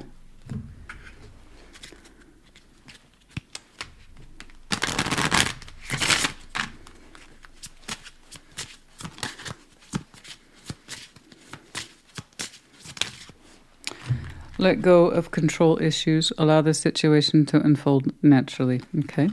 Give this relationship a chance. Work on your partnership. And some of you have. And what it did was that it led you into a place of forgiving and learning. Okay. So let me make a distinguishing characteristic here. Give your relationship a chance. Either in this situation up here, or for those of you who resonate with something that's exiting here in the future. For those that you have. Okay. What you got from that was forgiving and learning, but also understanding that perhaps releasing is the best option. The whole point of giving a relationship a chance is to understand is if you can continue to do so, or if that you're not supposed to. All I know is that in that moment or opportunity of giving a relationship a chance, we understood forgiveness and learning. Okay? And that's going to leave you free to continue to accept it or free to let it go. All right? So do remember, it works both ways. All right.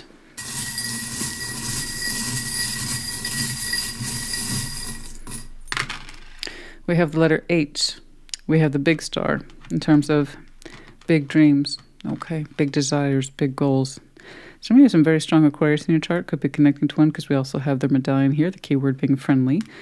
Okay. And then we have the zombie in reverse. We're coming out of what seems like sexual lethargy, emotional stagnation, sexual stagnation, where it seems like we have no interest. That's just not true. You see hope for yourself, but what's interesting, you feel intimate hope for something outside of you, but for some of you, I strongly feel there's such a huge barrier between you and them. Nevertheless, you seem to be waking up. Okay. Particularly that advice, opening up about that in particular is going to be important for some of you. Libra, honey, I hope this helped you. Put it in the comments. Take care. Be well. Taurus, welcome to your Thursday check-in. Show me that Taurus sexual energy, please. Show me Taurus. Show me that Taurus sexual energy, please.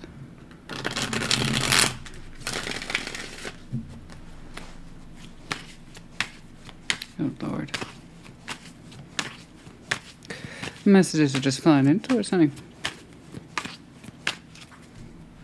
My goodness, what did I say? What didn't I say? Queen of Wands. Death. Six of Cups. Page of Swords. The Queen of Cups. My. How interesting. Wow. I mean, it's not interesting for the Taurus I'm looking at. It's going to be quite difficult. Because you're both showing me something very similar in your own respective ways. Let's keep going. Yes, I had thought so as well. Okay, yeah, all right. All right. Like I said, you're both showing me pretty much the same thing, just in different ways. Okay, yours is from the point of view of passion, intimacy, and theirs is from the point of view of love. And the way the Six of Cups is shared between you two, they're really not so far apart. Okay.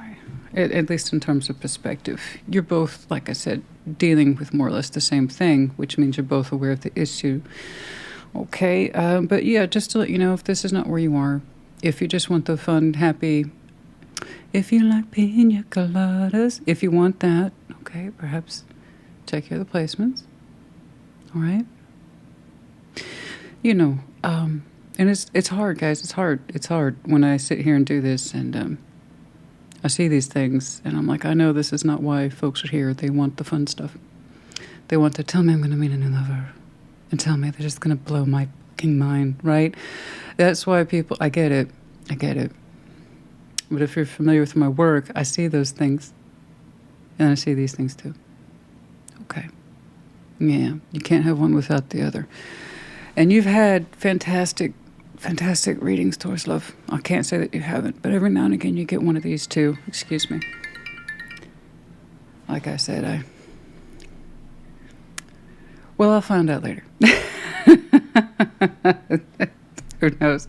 Perhaps something I wrote just kind of blew up. I don't know. We'll find out. But I just want you to know it's going to be okay. All right? So you're showing me straight away, Queen of Wands, your particular sense of intimate self, your sense of passion, drive, etc. You're like, it's there, it's part of me, it's important to me. Just not here. Not in this. Not anymore. Okay? The drive for you has died, or it's in the process of dying. Like I said, the Queen of Wands, this is a natural energy flow, okay, for their people's sexual selves. And because it's a king or a queen in that particular element, that means they have a very strong sense of maturity about what they're supposed to do with it or how they deal with it. And you're saying from your own particular mature point of view, as an intimate Taurus, as you understand it, you're saying you have recognized your fire for this situation, your intimacy, your sexuality to have died, or it's in the process of transforming into that state of non-existence. You recognize this very strongly. You're not denying. You're showing me it's very honest, okay? And it's very, very honest. And the Queen of Wands, guys, in tarot and intimate tarot, she's still rock and roll, man. You know? More so than the King of Wands, because she tends to have that outward ambition of, this is me. So it's much more on display than the King of Wands is. Okay. So you're a Taurus then, that when it comes to your sexual energy, you're not shy about it. If you're hot for someone, you're hot for someone. That's the Taurus I'm looking at. And you're saying for this? No. And the person whom is connected to you, they're like, well, that's fine. Because Page of Swords, Queen of Cups, they can't see themselves emotionally opening towards you. So this is the case of feeding the flames, or rather the absence of the flames, or feeding the heart, or rather the absence of feeding the heart. It's kind of like, if I don't outwardly show you emotional expression, you have no reason to be attracted to me. And you're like, that's fine. I have no reason to be attracted to you because you're no longer emotionally present and vulnerable for me. So these two are, they're completely, like I said, you have your point of view, they have their point of view, and they're absolutely playing off of each other. And it's over Six of Cups. Now, whether or not you believe in soul bonds, fine. Let's put that aside. Let's say you've known this person forever and a day, as the Six of Cups would imply. We've known this person a long time. We've shared many memory. We've created memory. Many a memory. We've shared cups. We've shared emotional values. You have memories you cannot replace with this person. I understand. Six of Cups is still, at the end of the day, nostalgia. Over time. You two have made your respective imprints on each other over time. You no longer feel intimately towards them. They no longer feel emotionally inclined to open up towards you. Do they have the skills and abilities as the Queen of Cups? Yes. Just like you have the skills and ability as the Queen of Fire here. You aren't sharing those with each other. Okay? I don't see them opening up towards you, and that looks like a conscious decision to keep it small. And you're like, the fire's dead. They still possess a particular heart. You still possess a particular level of intimacy, but neither one of you is exchanging. But the connection suggests you could do, or that at least you used to. There's the emotional wealth of memories and intimacy created and made between you two, here. Not in present day, not in present terms. You know, and then, of course, we have the World, the Hanged Man, the Two of Wands. You know, it's at least one person's perspective here that it's time it was discussed and openly addressed. And we've given this a lot of thought. And now it's time to connect back over the respective table and share those thoughts about what to do with this. Okay? Is this cycle complete between you and I? Perhaps it's time we recognize it. Perhaps it's time we acknowledge it. It's that time. What are your thoughts on this? Because it's still shared perspective. What are your thoughts on this? And these are my thoughts on this. Is this chapter final? You know, the sexual chapter, at least from your point of view, seems to be, it's not there. Or at least for this connection. And say what you will about the absence of sexual exchange between these two. I don't know where the excuse is for the heart. Because two people can agree that, okay, let's put the sexuality piece aside. We can still agree to love, honor, and respect each other and continue to carve out memories for ourselves. That's a choice. That's a choice. And that might be a choice that perhaps you two have leaned into for a long time, but the fact that I see a conscious decision to not share one's heart space, that's concerning. That is concerning. So I agree with you. It is time to share perspectives, or perhaps for some of you, the time of sharing perspectives is over. Because I honestly don't know how long this has been stretched out. Okay. But yes, no, I see bare minimum the intimate cycle is past, and it's time to either discuss it from both points of view or acknowledge the whole thing is past the point of contemplation and consideration. Okay, past the point of no return. Okay. Let's get some advice. I'm very curious. We've had a lot of time to think about this. I just want to make sure that you two have shared perspectives. You know. That way there's no room for doubt. You know, on either side of the fence. Let's get some advice, please. Show me some advice, please, for Taurus.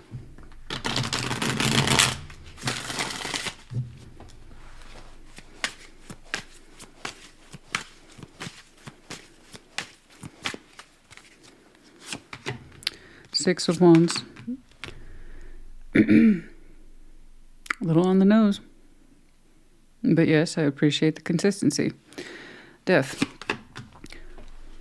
The World.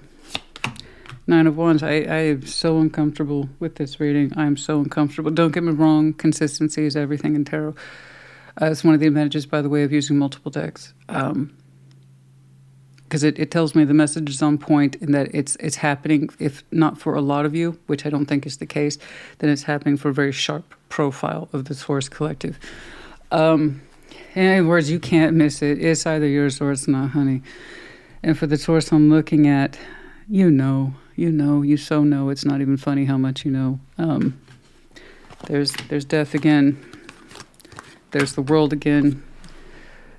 Nine of Wands in sexual tarot being frustration, blockage.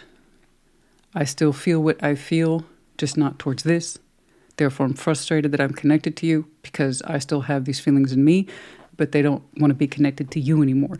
In other words, I still want intimacy. I still want to be sexually valued, just not with you. And I'm frustrated. I'm frustrated because the wall between us never comes down. It never changes. It's chronic. It gets to a point of blockage that's perpetual at this point. And so here's the pride, some very basic, in Six of Wands, guys, in sexual tarot, it's just some really basic confidence and pride in one's sexual nature. Confidence in that, I know what's up with you, you know what's up with me. And it feels good. That's a certain level of sexual confidence, of we know how to achieve with each other. Baseline value, a little bit of flirtation, fine. But in that sense of, we know what we're bringing to the table. And guess what? We ain't seen that on the table for a long time. The Taurus I'm looking at, you strongly identify with sexual integrity, sexual fulfillment, understanding that it's very much part of how you operate and identify in your particular love language, which is good. I'm glad you know that about yourself. I'm glad that you know sex is important to you, as one should, okay? It's when people sweep it under the rug and act like it's no big deal that it creates the biggest problems. So I'm glad that you know these things about yourself, that you care about sexual competence, you care about sexual confidence, you care about how you relate to it. And you're not stupid. You've picked up on the fact that this person's not emotionally present has really taken a toll on you. Okay? And it's absolutely playing off of each other. I think you see that. But even the most basic form of confidence, you can't feel it anymore. And Six of Wands is super basic, guys. Okay. You no longer have sexual confidence in this, and therefore, for some reason, the Taurus I'm looking at, you're saying, I can't have confidence in me. And that's a big deal to you. So I'm glad that you can see this, and I'm sorry it hurts. I am so sorry. The point is that it doesn't have to be, you don't have to identify with this anymore. This doesn't have to be your story anymore. I can't make this up if I tried. This doesn't have to be your dialogue anymore. This doesn't have to be your situation anymore. It doesn't have to be your connection anymore. I'm fond of memories too, but not to the point where it jeopardizes me, honey. I want the same for you. I know. It's the number one thing. All signs, all collective have pros and cons, honey. Yours is famous. And I see it for the comments. You'll see it for you too. I'm afraid of change at your own cost. How afraid of change do you have to be that you hurt yourself in the process by not changing? The change is here, whether you like it or not. Actually, no, you don't. That doesn't mean it has to still be your story. The change is here. Allow it to happen. Okay. There's nothing in the world that could possibly entice me to be so afraid of change that I would consider this acceptable. You don't have to either. Okay, it's just not worth it. It's not worth it, honey. It's not worth it.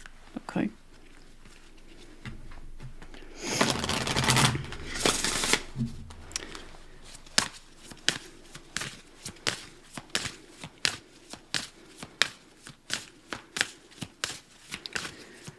You have such a fire in you, and I can tell that for you it's a big part of who you are. I know. Somebody else got this same card in reverse. I don't remember who. I'm sorry. I just did the darn thing. I want to say it was an air sign, but I'm not sure. Anyway, it was either fire or air. Okay. But desire is in reverse. No shit. Number 8 for some of you. Someone's too afraid to look at themselves. Someone's too afraid to look at themselves. I don't want to explore the subject. For some of you, Cancerian energy. Okay.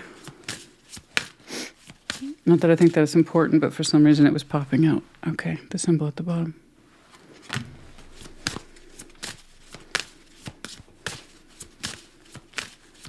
Anything else here, please?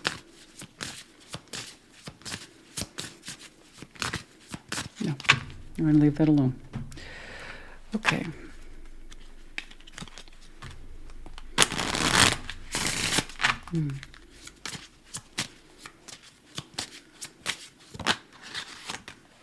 Trust. Have faith. Have faith in the change. You have to trust the process.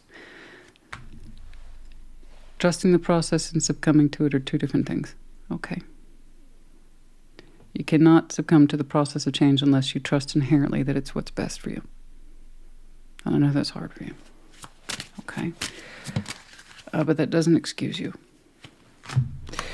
All right, heart-to-heart conversations. That's what I'm saying. I feel like for some of you, this didn't happen yet, the exchange of one's views, or you feel it's past that point. I disagree. I think an open and honest conversation about the obvious, honey, half of what therapy is and tarot is just pointing out the obvious.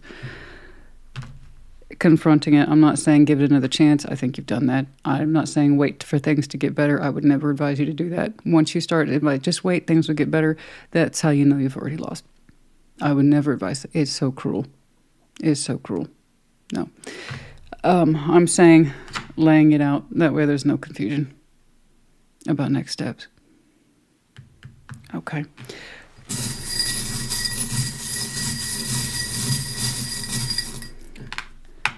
We have the letter U and I. We have the Eiffel Tower, you know. I haven't seen that guy in a while. I know. Your intimacy is very important to you. It's some of you consider it a foundation to who you are. I don't blame you. Remember this, the Eiffel Tower, even though it's based on the height of romanticism and it's inspired so much love across the world to all humans, it was still built for reality. It's achievable. It's possible. It is possible to have it all, honey. Okay. We have the seahorse, okay, indication of Pisces, but also that sense of masculine emotion fragility, okay? That huge sense, as we know, or we should know, the seahorse, the male, is actually responsible for carrying the babies. So here we have the wealth of emotion that we feel the need to keep to ourselves. It's time to release. Okay. And then we have the spatula. We like to cook. We're cooking now. Hobby, profession. Perhaps we just enjoy our food. I don't know. Okay. Taurus, honey, I do hope this helped you. Put in the comments. Take care. Be well. Virgo, welcome to your Thursday check-in. What is going on, please? Show me that Virgo sexual energy. I got a bird out there. I don't know if you can hear it. That's cawing especially loudly right now.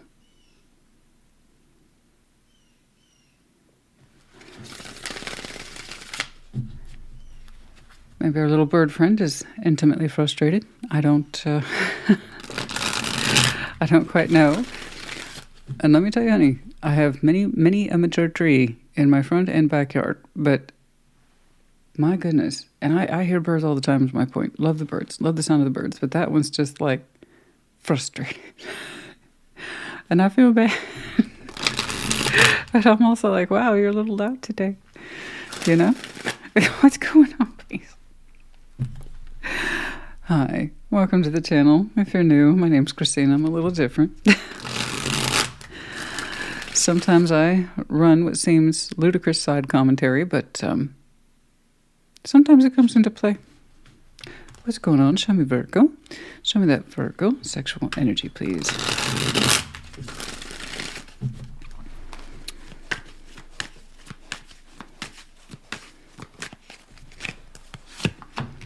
Six of Wands.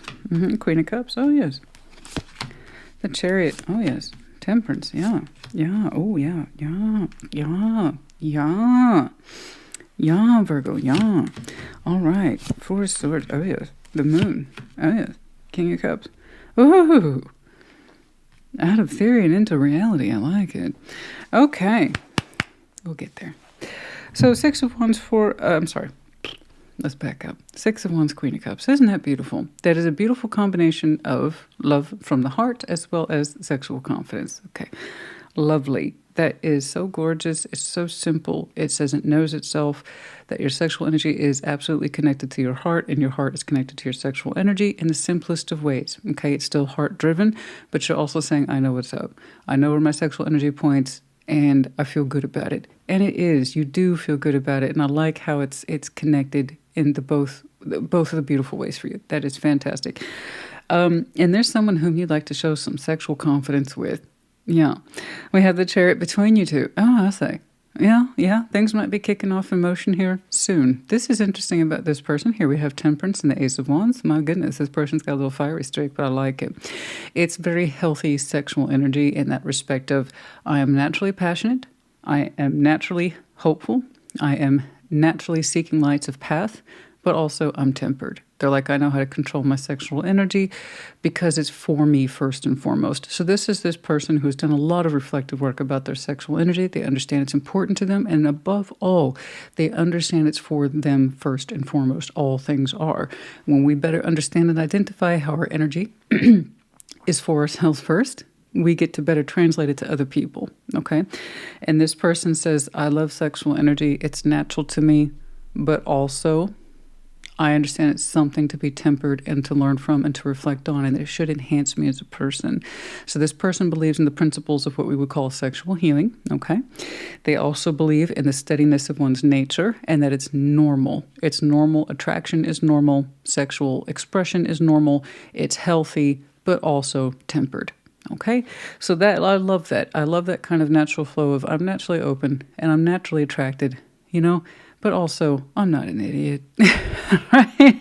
Right? They're like, we still have the principles of learning from the self and what sexual energy is for. So I love this. This is a great combination. What you're showing me is so natural and graceful. And like I said, it comes from the heart. And you're pointing it clearly at this person. I don't blame you. They're very attractive, energetically, emotionally, even spiritually. They got a lot going on there. And we got the Chariot between you two. So again, that's more of a driving force that says, I got to go there. I got to, that direction. That's me. That's all me. That's 100. That's where I got to be, over there. And we've identified this. And I'm using the word identify this because we went through a period of non-identification. Like it wasn't always so easy for you or somebody here to understand where their emotionality or sexuality was pointing. And that actually took some work on, I'm going to go ahead and default to you because this is your collective reading. I believe it took a lot of work on your part, Four Swords with the Moon. And you know what that is, guys? So Four Swords in Intimate Tarot is just straight up masturbation, okay? The exploration of one's own sexual energy first. And anybody in the right mind would encourage masturbation because, again, the more you know about your body, the more you know about how it relates to others. Again, something this person understands already. So it's normal, it's healthy, right? You should learn how to learn from your own body about pleasure principles and what turns you on mentally, emotionally, and so on. And that's going to teach you a lot about yourself. But here's what's interesting about that. The moon, what you were self-pleasuring to, it took you a long time to understand where it was coming from under the moon.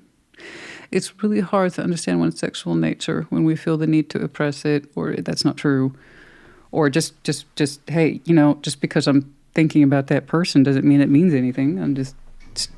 They're just the only one I think about under my activities, my personal activity. That doesn't mean anything, okay? Doesn't necessarily mean that they correlate. Well,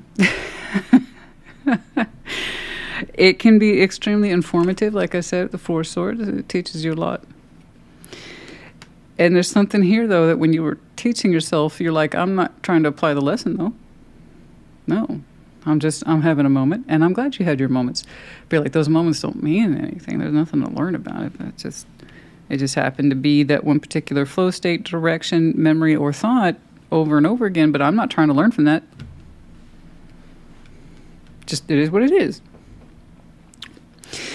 You know, this is where I really equate strongly sexuality with food, because food is such a sensual thing. I'm not saying all people do this. I just know that I do, because food for me can be such a sensual act between the touch and the taste.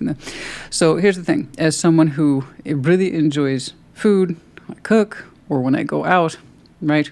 I can tell you this about people and their food habits. When somebody orders the same thing off that menu over and over again, does that mean that they enjoy that meal or that they don't enjoy that meal? There's something here that you ordered off the menu over and over again, just in your own sexual energy, but you're like, that's not true. I always order something different. I switch it up. Doesn't mean anything. Means you like ordering that same thing off the menu.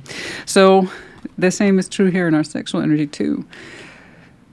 So while you did, and like I said, I want you to pleasure yourself. You're like, I'm not trying to learn anything from it. It doesn't mean anything. So you took your sexual energy, your personal time, which is just for you, to a deeply private place. But you know what's on the other side of it is? Love. Okay.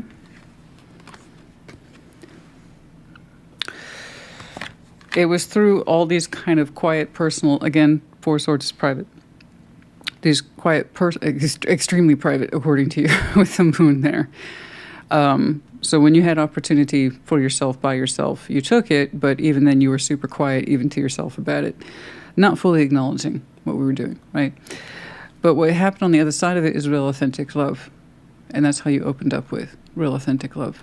So all those sessions, or however many they were, they had a point. Point was love. Okay. Which is good. It's one of the reasons I like to read intimate tarot, as discussed. You know, you get to understand yourself better.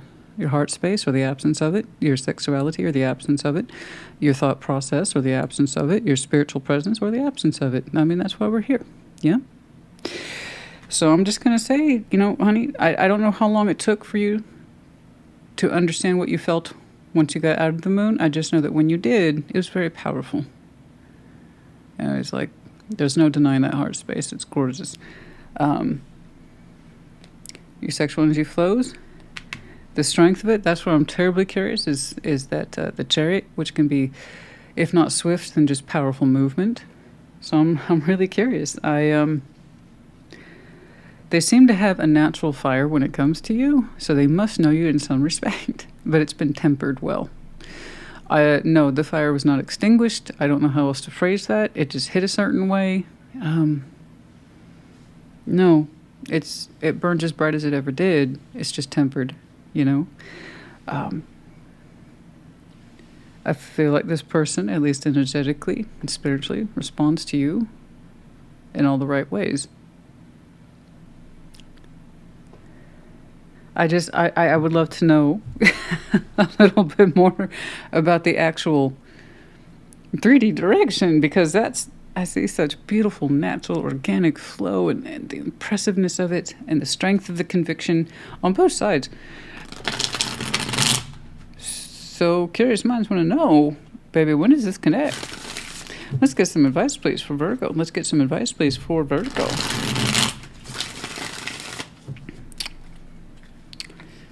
$18.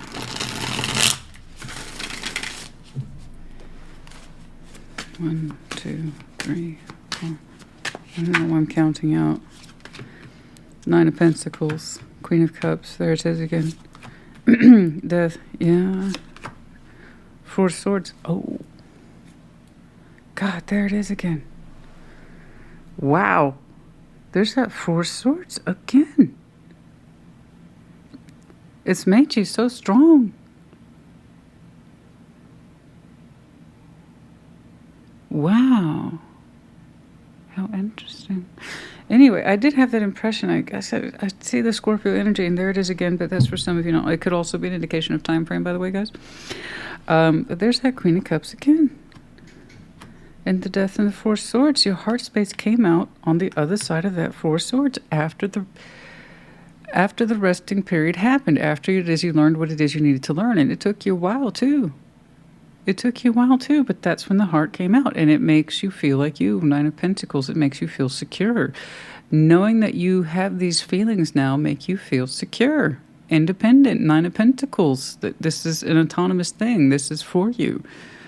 It gives you a sense of strength of will and resolve, and it gives you reassurance about who the hell you are. Trust in who the heck you are, that your feelings are there and they're accurate and they're strong now. They weren't before. It's not until we got out of that rest period. It's again, there it is again. There's the end result from having gone within. It just took you a while. That love's on the other side of this. Strong too.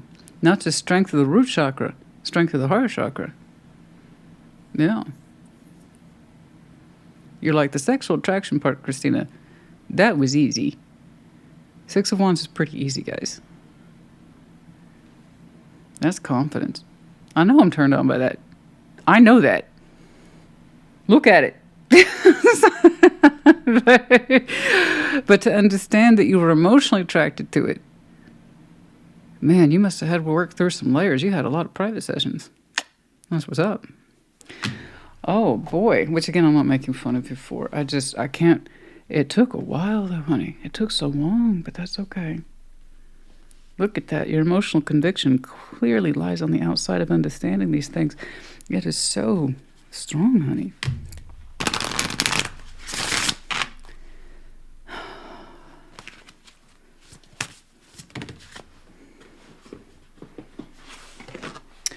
Self-confidence. This is funny because it is one of your designation cards. Okay, which I don't put too much stock in, but sometimes it pops, and there's your Virgo symbol right down here. For some of you, it was an issue of self-confidence. How you see yourself versus how someone else sees you are two different things, right? The person here's in the mirror, they're being very critiquing of their appearance, and someone else who is clearly very attractive just likes them, that person, for who they are. They don't see the fussiness. They don't care about the nitpicking. They don't care about... It's like, I'm looking at you for you. And they're like, I'm looking at me in all the wrong ways. Okay. There's a disconnect here. You know? Someone's naturally attracted to the other. And the other person, all they can see are their supposed flaws. You know? There could have been a confidence issue. Yeah. 11 as well.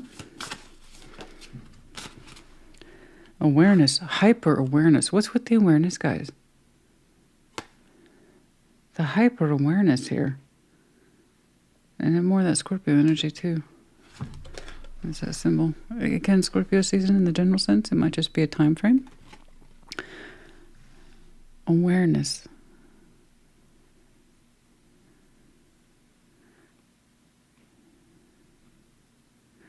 What is that? The hyper-awareness. Always feeling aware of what the other person was looking like or how they were looking at you. There's a strong sense of awareness. Too much self-awareness here. Not enough staying in the moment. And did it allow too much doubt between the emotional growth and what was happening? Oh, my goodness. So much hyper-awareness. I don't know, honey. You know, awareness is a blessing and a curse. It's... Awareness is a beautiful thing in terms of the vigilance that you sometimes need when you're just outside of your house and just being super aware of things that are going on. And here. And if you're anything like me, you can see things before they happen in that terms of just being aware. You ever drive in traffic and you find yourself more in the position of offense than defense and vice versa? You just know what people are going to do before they do it. That's just from being someone who's observant, but being hyper-observant, hyper-aware. God, I'm saying this. What are they going to think of that? Oh my God, somebody's seeing me in public with this person. Everything that's wrong with me right here, right now.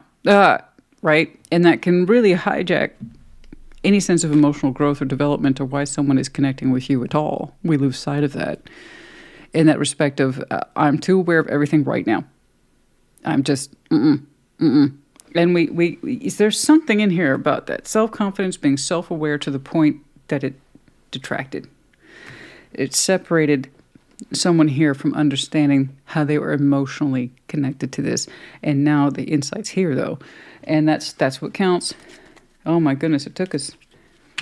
I bet you, if I was doing the other standard oracles, I'd be saying things like mountain and overcoming obstacles over and over again, and bear. Things like that. There was... Feels like an intimidating... Very soon. That's all I really wanted to know. Yeah, when is this kicking? You know, because something... There's just too much beautiful energy here to go to waste. And that needed to see some grounding. When you get on the other side of the moon, that's for sure. Oh no, there's attraction here. That's not the point. For some of you, soulmate. The idea is very soon. The only hints and indications I've seen, 18, 13, and of course Scorpio season. Very soon for some of you. I do hope this helped. Charms, I know. Don't forget the charms. The letter F, we have the crab of Cancer. Some of you might have some very strong Cancer in your chart. But the ownership of one's feelings. The Chariot. Strong direction.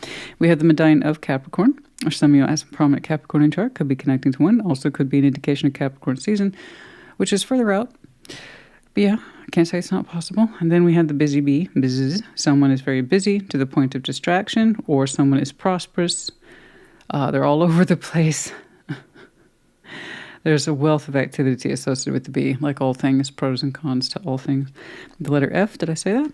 I think I did. The letter F. Okay, Virgo honey, I do hope this helped you. Put in the comments. Take care. Be well. Capricorn, welcome to your Thursday check-in. Oh, what? The stars for some of you. Strong sense of hope, desire, large-scale wish fulfillment. Stability of one's most intimate self for the long-term vision. Oh, yeah. And then some of you simply, you might have some very strong Aquarius in your chart. But what's up? What's going on? Show me that Capricorn sexual energy. Show me Capricorn, please. Show me Capricorn. Show me Capricorn.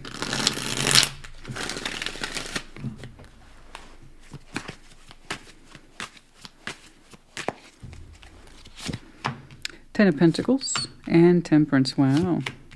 Nine of Wands. Okay. Five of Wands. Okay. Knight of Wands. Goodness me. You're showing me cool as a cucumber, calm, collected. Someone's connected to you. They're showing me a lot of sexual agitation. Let's get to that. Okay. The Lovers. The Five of Swords. The Two of Wands.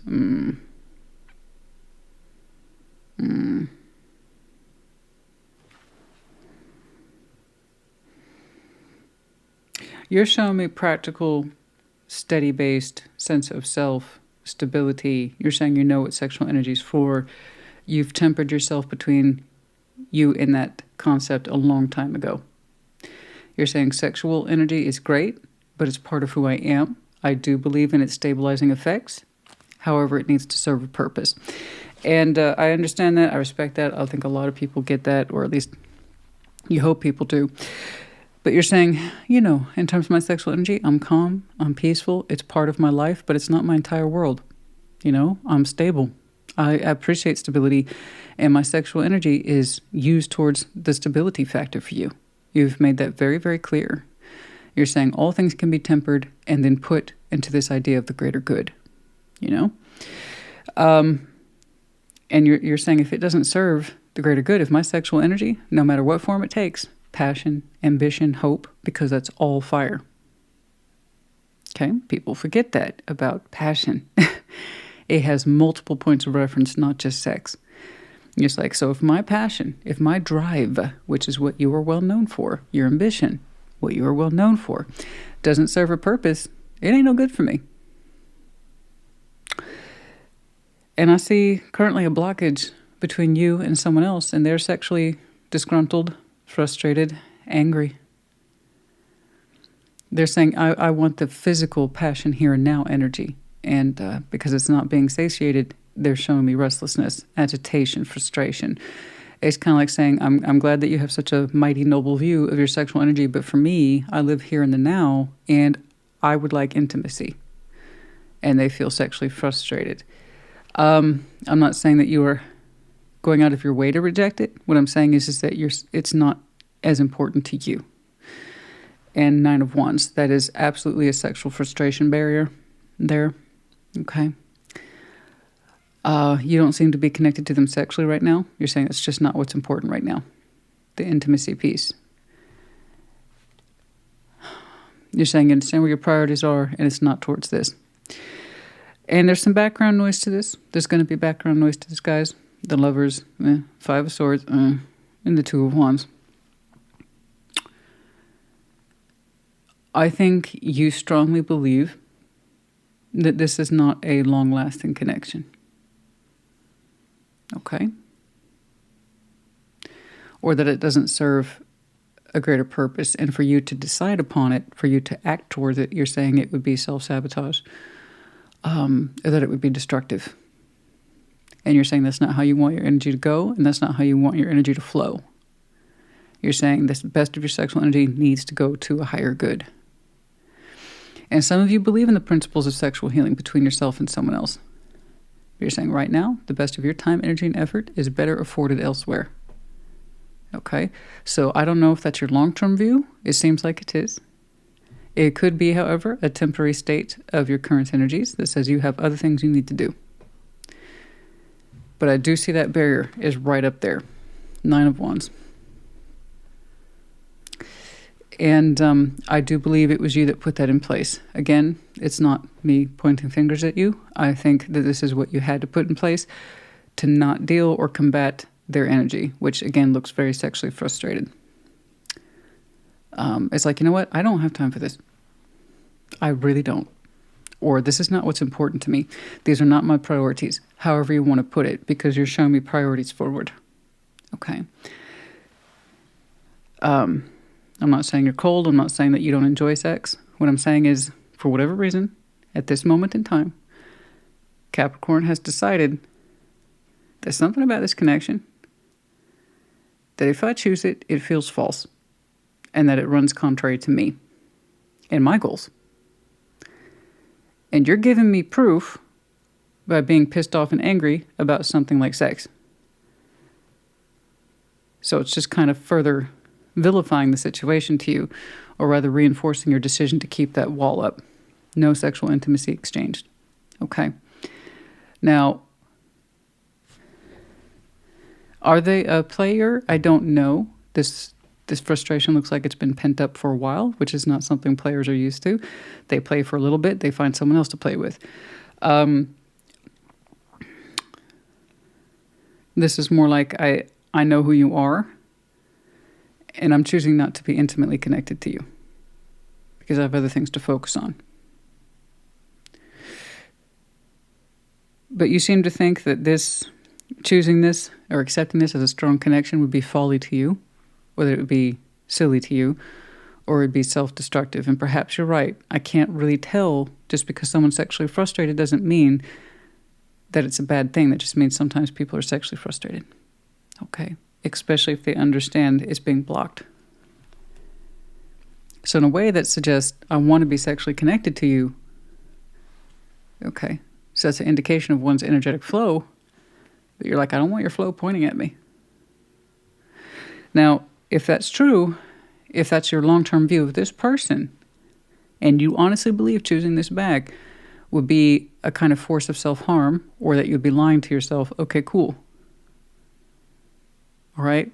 Then it seems to me then your best option would be to completely close this out, because they still approach you like you're an option.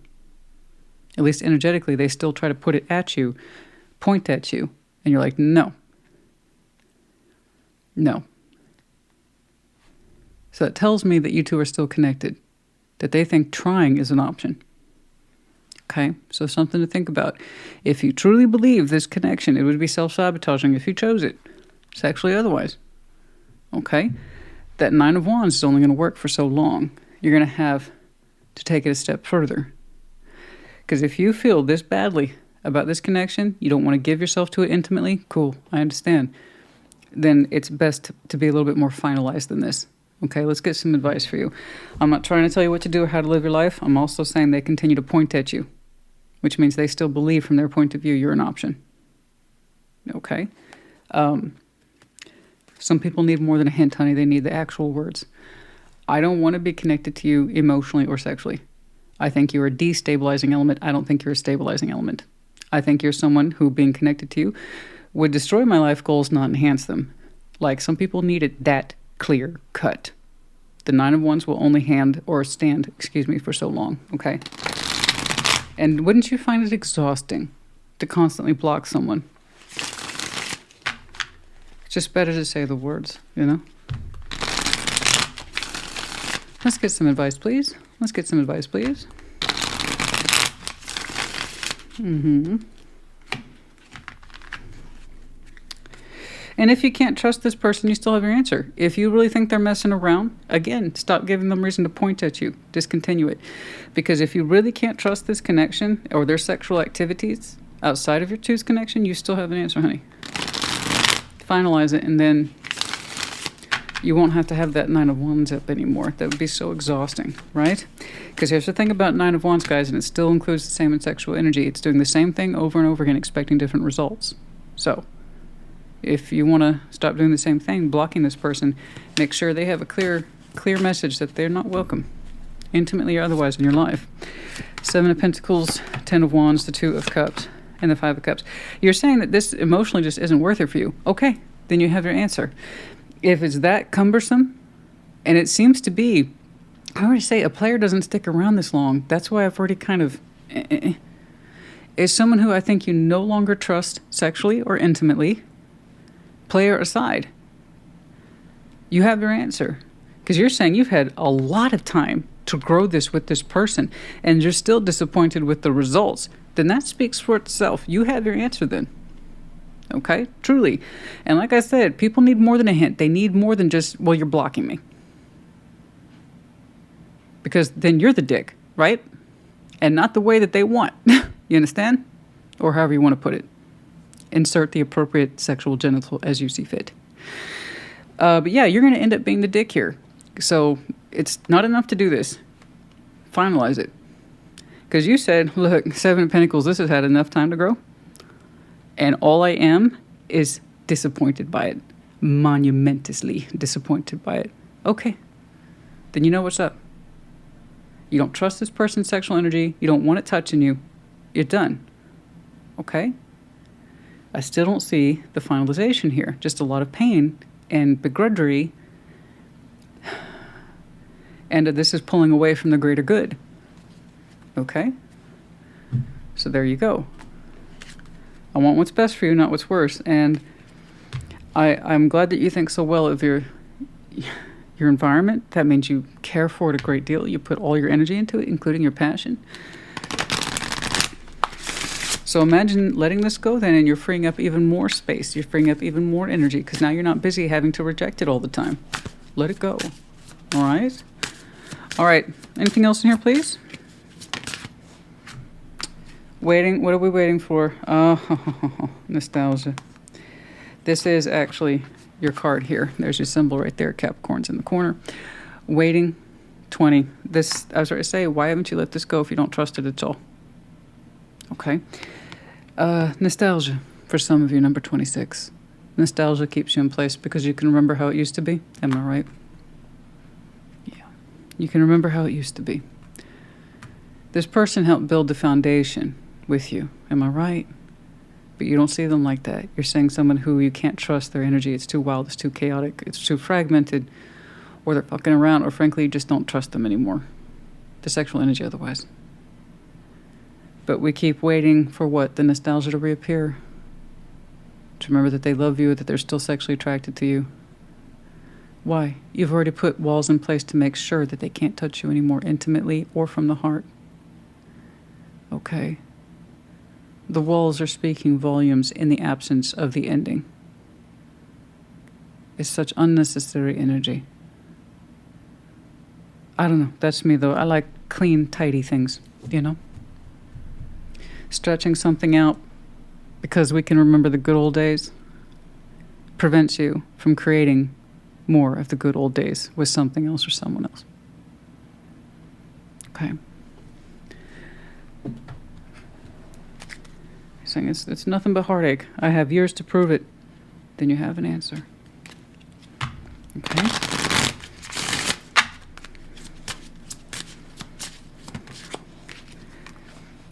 Yeah, reconciliation. Okay. Are you hoping to reconcile the past with the future? How is that possible with all those barriers in place? Retreat. Healing family issues. I see. Some of you were hoping that the reconciliation would include healing with a larger construct. I get it. Once more, you showed me what was important to you. Your foundation, which is going to include everyone you're connected to, family and friends. So you're hoping that with keeping this together or keeping it going, it would reconcile this person to the life you have, which is extensive. Family, friends, community. Right? It spreads in several directions. And you were hoping if you held on to this long enough, it would heal and remember what you two have built together. Am I right? And yet, look how many walls are in place that prevent you from connecting to it intimately, not just sex at this point. Emotionally, you don't trust it. Mentally, you don't trust it. Spiritually, you don't trust it. So hoping it would heal because you're surrounded by a community or family and friends that's kind of ass backwards. It needs to be with the self first, then between the two. And if those two can harmonize, then it harmonizes externally. Okay? It's not externally and then harmonizes within. It's from within and goes outward. Hopefully that didn't play back too harshly. Okay. It's like, oh, if we go to enough family picnics or graduation ceremonies or quinceañeras, they'll remember what we have here, and then I can trust them again. Do you see how that's backwards? Do I trust them to continue to stand next to me in family events, in community events, and social items? Do I even want them standing next to me when we do those things? Because it seems like you don't. Anyway, that's enough of that. A lot to think about, Cappy. We have the letter J. We have the goldfish in reverse, not harmonized in our emotions. And here we have the fall leaves, turning of the leaves. Many of you are feeling the height of this now whilst we're in fall, at least in the northern hemisphere. For others of you, your next line of fall is when you might get the height of these energies. But for many of you, it's happening now while the leaves are turning. Okay? I do hope this helped you. Remember, at the end of the day, that's why I'm here. It's not an accusation. I just want to point out the obvious. Because it looks like you're done. But you don't know that you're done yet. Okay? Once trust like this goes out the window, no a matter of amounts of Christmases or whatever it is you celebrate is going to make you heal with somebody when you are determined to keep them like this. Okay. Because then you're just going through the motions. You're doing stuff just to do it. That's enough. I hope it helped. Put it in the comments. Take care. Be well. Scorpio, welcome to your Thursday check-in. Show me that Scorpio sexual energy, please. Show me, Scorpio. Show me that Scorpio sexual energy. Is anyone else watching Penguin and loving it? Loving it. So good. The acting. Oh, beautiful. Storyline. Beautiful. It's really the Gotham, right? That, at least, you know, if you grew up with the comic books like I did, it's kind of like what you would imagine. It's really a lot truer to the story. Sorry, I'm a geek. But I am just surprisingly happy with how Penguin's turning out. Anyway, sorry. That's me, though. And a purple Maserati. Oh! Stop it! Stop it! Sorry. I'm just saying, if you watch the show, you already know. So good. Anyway, what's going on? Show me, Scorpio. Two of Wands. The Sun. Okay. That almost looks shy. It's kind of sweet. Tower. Devil. And Strength. What's up? Like, I just started talking to someone. Don't ruin it for me, Christina. Well, I'm not trying to. It okay. Let's keep on. Let's let the Six of Swords. Eight of Wands, the Five of Cups. Yeah, I know something don't feel right, and I'm so sorry. I'm not trying to mess it up for you. It is what it is, guys. You know, I'm a big fan of prevention instead of clean up after the fact. You understand me? Because it can take people years to clean up after something like this if they choose to engage in it. And it is a choice, you know. Tarot doesn't dictate action, you do. Tarot's the proof of choice, not the absence of it. It's, you have a choice. And the Scorpio I'm looking at, you're like, damn it. Yeah, fine. And I'm sorry. So again, this one's going to be very distinctly yours or very distinctly not yours. There's not much wiggle room in here, and that's good. Sometimes you want to know what's up when you're watching tarot. It's straight away you're going to know if it's you or not. And you're like, I just started talking to someone and it feels good. And I know, baby, you just opened up Two of Wands. You started talking, right? And you're like, you made an active decision here to feel hope. Fuck, I swear I really hate my job sometimes. Sorry. You're like, I'm going to have a hope on this one. Your lovely sun came out for intimate tarot, and that's beautiful. There's that sense of this feels good, and it's a simple sort of sun intimate feeling where just the warmth, literally the sexual warmth spreads out, but it's with the Two of Wands, it's just based on the decision to having open up, and you're talking a little bit. The Two of Wands still has the active communication component. It's just not very heavy right now. But it feels good, and it feels light, and you can kind of feel yourself just like, I remember this. This is nice. Isn't this nice? I have hope for this. I can kind of feel my sexual energy waking up, and it's nice and warm, and there's a nice breeze. This is nice. Please, tarot lady, say something nice. Baby, if that was my job, you know, who was I was talking to? It's Taurus. A lot of people tune in because they want that Pina Colada song. Things are going to be all right.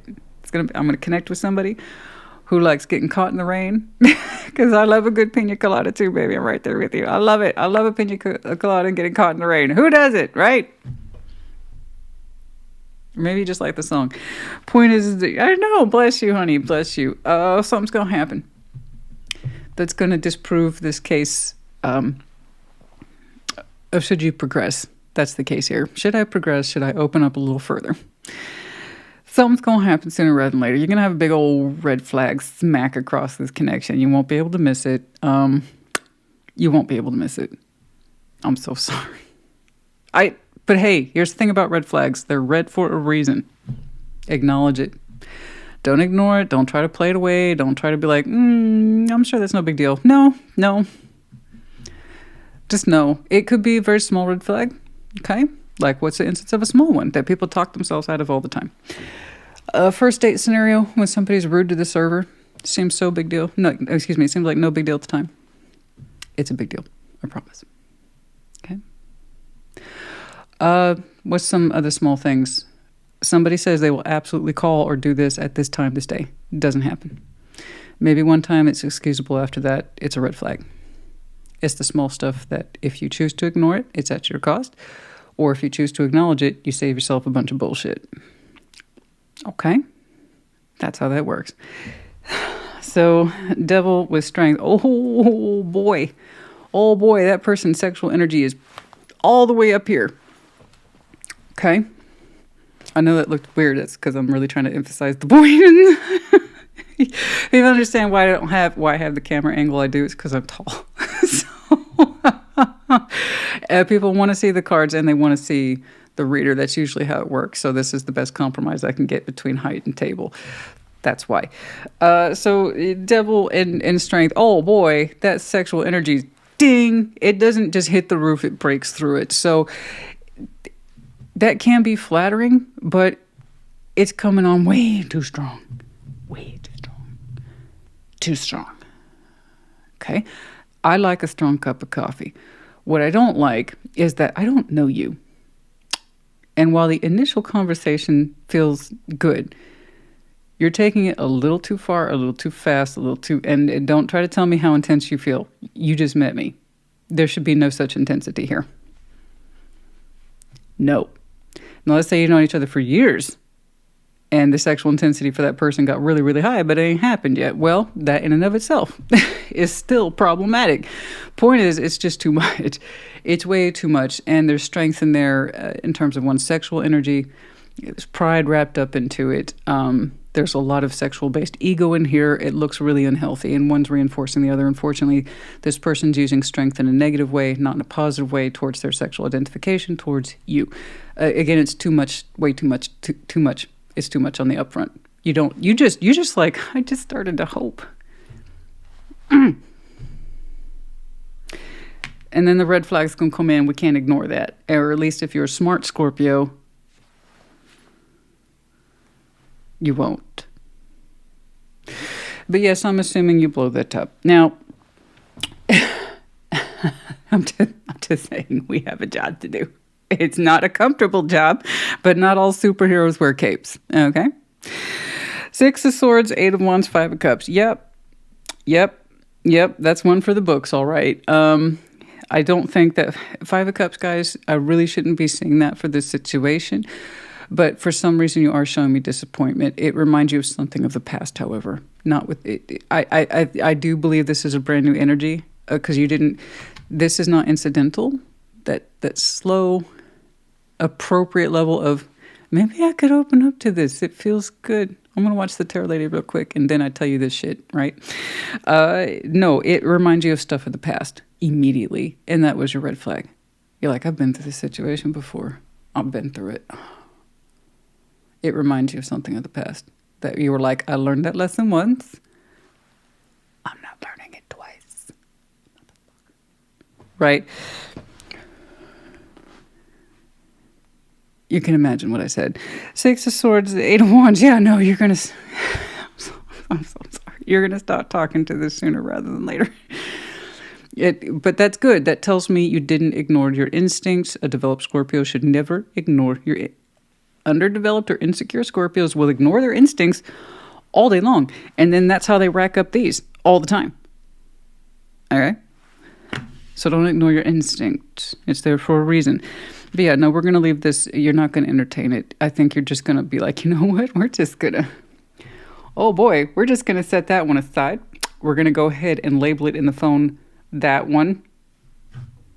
Or just block it all together. I don't know. I don't see you humoring the conversation much longer. But here's the thing. It immediately evoked old memories of the past. Like, I've been through this shit before. So good job on you for recognizing it.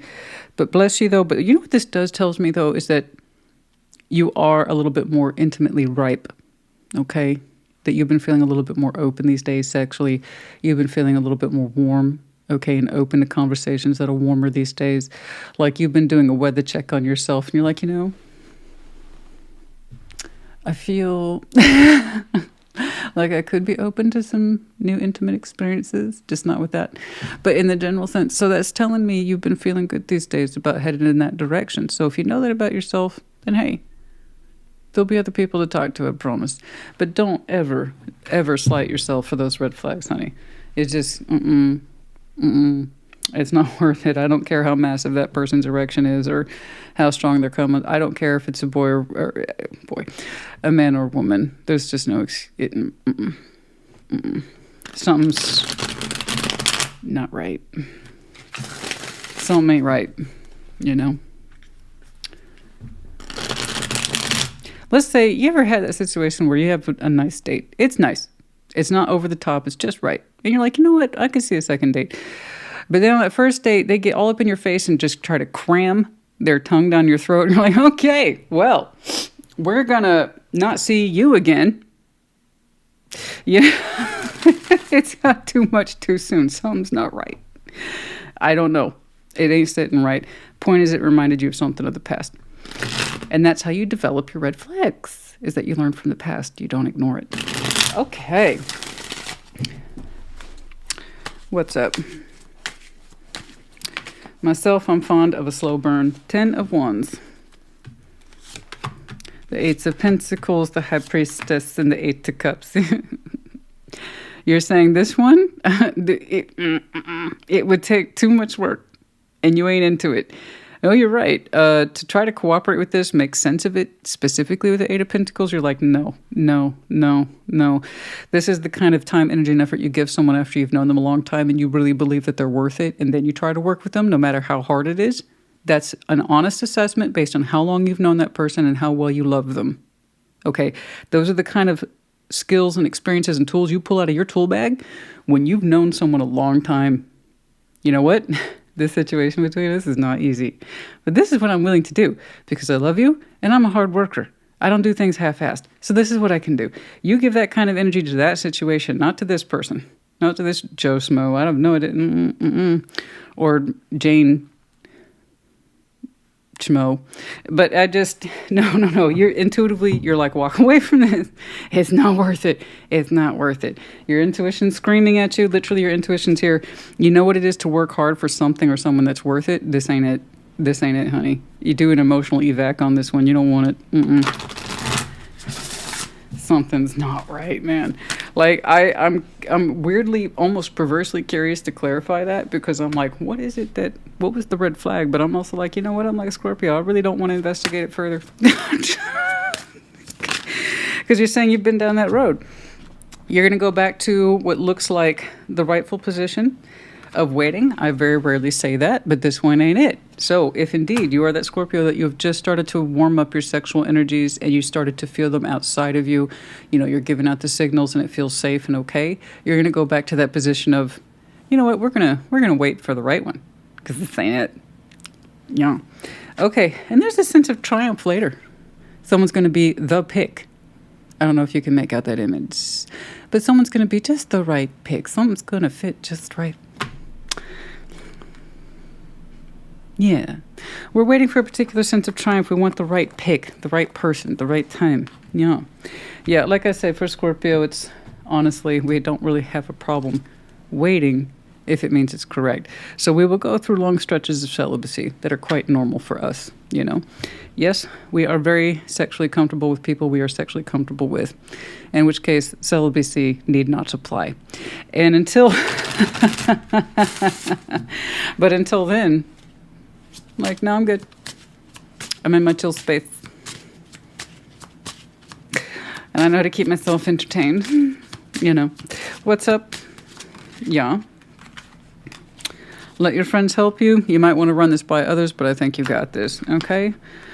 Couldn't make this up if I tried, honey. Make the efforts in reverse. That's what I said your advice was too. You're like, this would be no.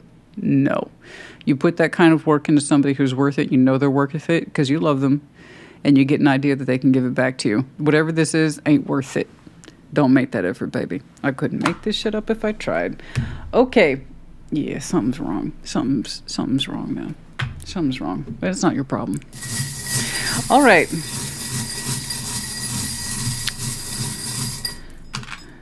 We have the letters J and 2 O's. O and O. Huh, how about that? The wilted tulip. I know you're disappointed, but it'll be temporary. It'll be temporary. It's for your own good. Trust me on this one. We have the great white shark. That's you. In reverse and upside down. You're like, hell no. I'm not pursuing this. No, we are not pursuing this, Christina. You don't have to convince me. I know. We have because I know better. We have the great owl in the upright, fully alert. So this is wisdom and the practical application of that wisdom. Good job. All right, Scorpio, honey, I do hope this helped you. It was incredibly straightforward, but still, sometimes even the most straightforward stuff can be quite astounding. It's like, really? Really, though? You're like, no, seriously, they said that, though. They said that. They said that and or did that. And I was like, not having it. No, I use that voice with us, but you understand me. Regardless, I hope this helped you. Put in the comments. Take care. Be well. Pisces, welcome to your Thursday check-in. Show me that Pisces sexual energy. Show me Pisces. Show me Pisces. Show me Pisces, please. I feel like with yours there's one more. Hold on. Yeah, that's better. going on, please?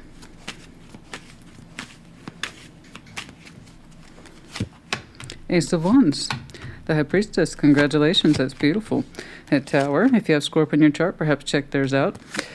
Same card, same placement, and I promise you I shuffle these many times in between takes, never mind what you see. Seven of Swords, Justice. Yep, no, it's not mate shaking out. Oh, yeah, you know that. You're not stupid. Good job. Good job. You're going to save yourself a bunch of bullshit.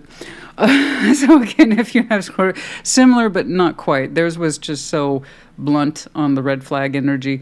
Yours is not so blunt. This one's a little bit more subtle. And also, I feel like you know this person, and they're not being very honest with you. This is a big difference. That would be the biggest difference between yours and Scorpios today. Theirs was an unknown energy that was wrong, and it was pretty obvious. This person's is known, but it's kind of lying to itself a little bit. So, to you, yours is gorgeous intuitively in terms of your passion, and again, the intuition, High Priestess, water, you. Highly intuitive. Therefore you're emotional as well as your sexual energy. Ace of Wands says, I'm ready, baby. Let's do this. Whew, you're shaking out your hands, you're cracking them knuckles, whatever it is that indicates we're going to get going. You're feeling at the height of your own particular Piscean superpowers right now, so I'm loving that for you. That is bloody fantastic. You just feel so correct on the inside, and your compass is pointing due north, whatever that means to you. But you're saying, I'm open. I'm open to suggestions, baby. But more to the point, I'm going to go where I feel it's correct. I love that. So you're open, therefore, to new emotional experience. The Ace of Cups is also here, FYI, as well as new intimate experience. But you're like, I'm going to go where the winds take me, but where my intuition's pointing. So the High Priestess and Intimate Tarot is like our sexual GPS, which is good. That means we're not as subject to types or standards. Or not standards, or standard type. Sorry, reverse that. Which is good. I don't like it when people fall for the same type, which means you're the common denominator in many of your relationships. We got to stop falling for that type. You're saying that you want to listen to yourself on this one. Wherever it is your energy takes you, that's where you're going to find yourself. So you're really listening to you. Good. Good. Gorgeous. And you very much want an intimate experience with the Ace of Wands, hope, but passion. Okay, you want to be inspired, but you also want to feel connected to it from your heart space as well. So you're using both of those elements of water and fire. Excellent. Tower. Something happening. Over here, Justice, Seven of Swords. We got a little bit of deception here in that respect of someone's trying to present to you a case of it's fair in their sexual energies towards you. It's like it's fair, but they don't actually believe it. I think that they're trying to make an argument to convince you that what they have with you, or what they had, most likely past tense at this point, at least sexually speaking, was fair.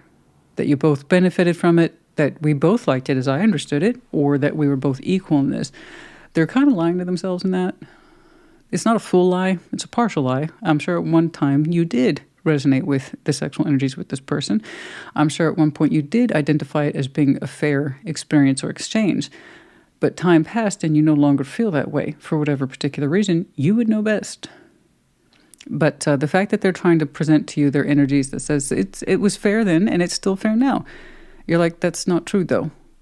They want you to believe that truth, okay, because they themselves want to believe it too. Everything begins with the self.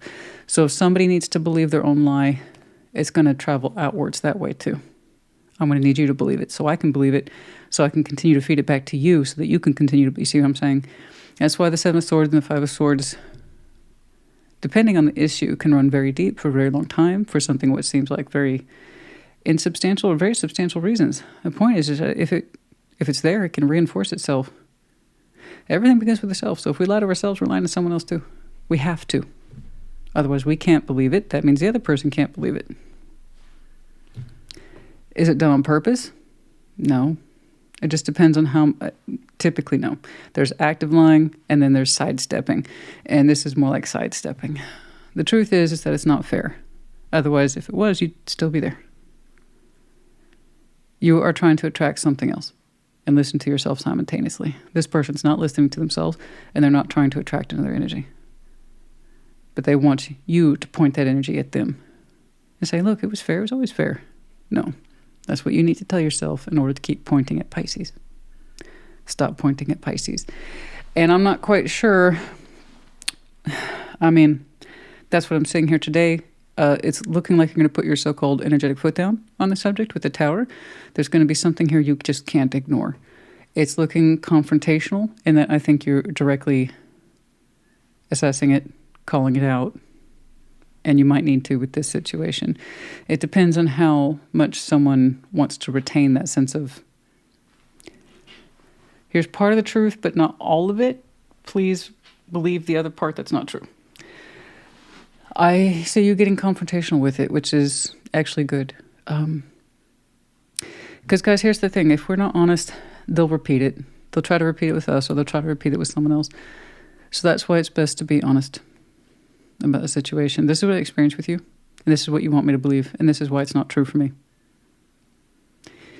It's the only way we'll improve as human beings, which is why I always advocate you speak up for yourself or say what you need to say. Because then we don't give ourselves the opportunity to advance ourselves in terms of our own development, and the other person won't either. Bare minimum, give them something to think about. Okay? But that's something that they need to resolve on their own time and in their own way. So there's just something here you can't ignore, and I see you addressing it. It's most likely the elephant in the room, the red flag, if you will. The World, Four of Cups, and the Ace of Cups. Yeah, I mean, once you cycle out this emotional sexual experience and openly acknowledge the disappointment of it, there's really no going back. I see you clearing up once more after that Ace of Cups. You're done with this. You're really done with it. And I don't mean that in a challenge like, good job, Pisces, you're done with them. You know, you need to kiss my ass goodbye. No, I mean in that respect of, you know what's correct for you. It's not like you building yourself up and showing ego about it. You know what's right for you. You know what isn't. And you believing this person isn't right for you. You listening to and believing in yourself is right for you. Okay? So, yeah, I agree with you. This is the emotional and sexual disappointment. We're not on the same page, emotionally or sexually. I mean, clearly they're giving you proof of that. And once that's cycled, once more, the idea of new reigns. Okay? So listen to yourself. You already know what's up with this. I do see you putting it does feel confrontational. Okay. Especially if this is that last person's sense of place to hide about the truth between you and them, and you're not giving them any more room to hide. It's going to feel like a tower to them, and to you it's probably just going to feel like the truth. Okay.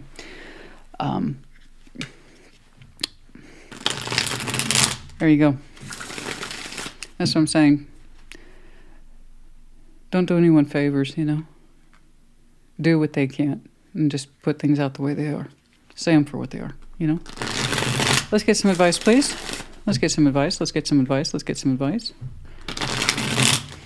Not that I think you need it. You look like you are a fully emotionally in command Pisces, and good on you, okay? I don't think you need too much advice. But hey, we're here. We got to do our job, yeah?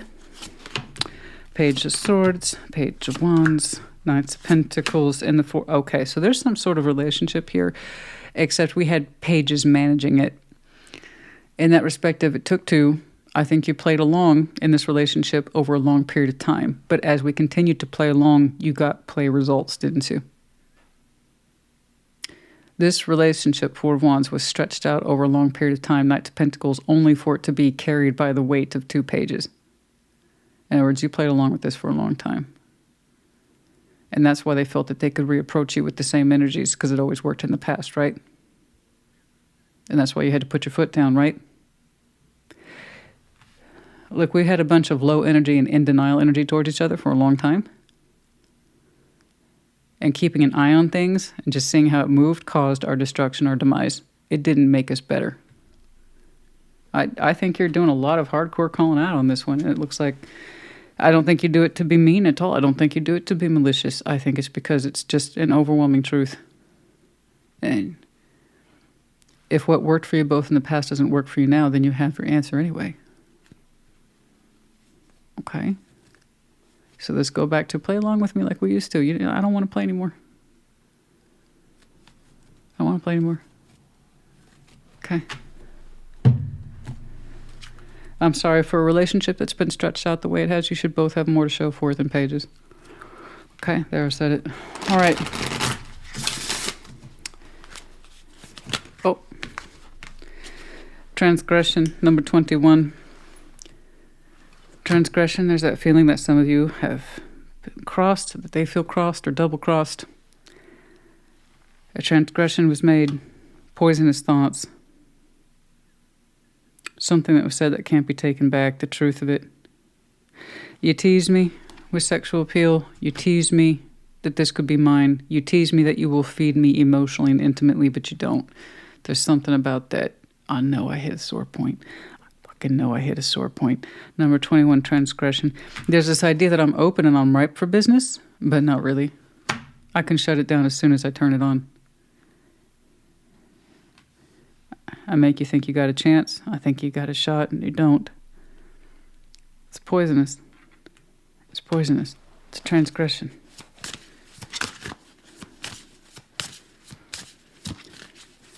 Perhaps somebody weaponizes their sexual energy. And there is a choice in here, number 6, choice.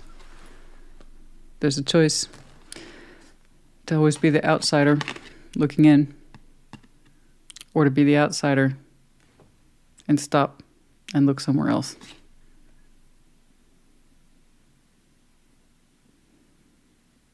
Always waiting. Always waiting for someone to be more emotionally and sexually intimate with you. And that was a choice, and I think you played along with that choice for a long time, but there's a transgression here. Why? Why they shut down? Why? And then still pretending everything's okay? I don't know. You would know that situation best if you're in it. Okay. I know there's a backstory. There's a reason. There's a reason to everything, guys. There's always reasons. And you can either be that person who has reasons and learns from it and moves on, or you can be that person that deals in excuses and lives your life accordingly. Okay? Oh, like I said, I know you're ready. I can see you're ready. All right. Forgiving and learning, make the effort, soulmate, religious factors. Okay, I see. Some of you hung in there because due to religious factors such as spiritual beliefs and or marriage.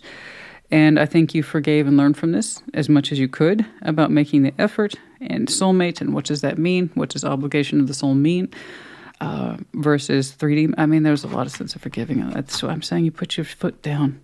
I know you did. You can honestly say that you learned to forgive or learn from this situation because you made the effort. But the energy still repeated to low frequency. Okay. And we have a strong sense that this is someone we needed to learn from, but they weren't necessarily a forever person. Okay? Your love life is influenced by your religious upbringing and spiritual path. There's something in this you need to learn to forgive before you can move on. That's all I know. We have the letter T. E. We have the seahorse. You. Your medallion. So here we have the sense of masculine emotionality, but it's fragile. The sense that the seahorse, of course, the male seahorses carries the baby. So there is that sense of wealth of emotion, but that need to keep it to the self. And you don't have to do that anymore. Okay. We have the medallion of Virgo. The key word here being practical. Some of you might have some very strong Virgo in your chart. Could be connected to one. And like I said, the letters T and E. Pisces, honey, I hope this helped you. Put in the comments. Take care. Be well. Cancer, welcome to your Thursday check-in. Show me that Cancerian. Sexual energy, please. Show me Cancer. Show me Cancer. Show me that Cancerian sexual energy, please. I mean, that's great. That's a blast. I mean, it's like a blast from the past, but survivors I can't hold back. Just blasting through right now. Blasting. So 80s. Good, though. Good. If you are a fan of that song. But yeah, that's, woo, that was blasting on through. Can't hold back. Survivor. Yeah. What's up? The Hierophant. And the Five of Wands. What's going on, honey? I hate seeing that kind of tension, especially at that level. Well, we'll get there. Eight of Swords. The Lovers. And the Four Swords. Oh, okay. This one's going to have some details in it. And you're like, ew, the details, what? We'll get there. But for those of you who might be sensitive, just FYI, it's going to be one of those descriptives. Knight of Pentacles, the Three of Pentacles, and the Queen of Swords. Oh, yes. Tricky. That's a bit tricky. Careful with that one. Okay. Well, you're going to put me through it today. You're like, you're not doing in-depths anymore. Be damned. Okay. Okay. Back it up. Hierophant, the Five of Wands. You know, you have a deep appreciation for your sexual energy in that respect that you are committed to understand yourself in many ways, your sexuality being just one of many avenues, which is good. The Hierophant is here, so I know you take your sexual energy seriously. Beautiful. And you equate your sexual energy to a greater cause, such as what we would associate with commitment. Cool. Makes total sense, but you're also sexually frustrated, and you are aware of this as well. And you're like, what do I do with this? Because you respect your sexual energy. You do.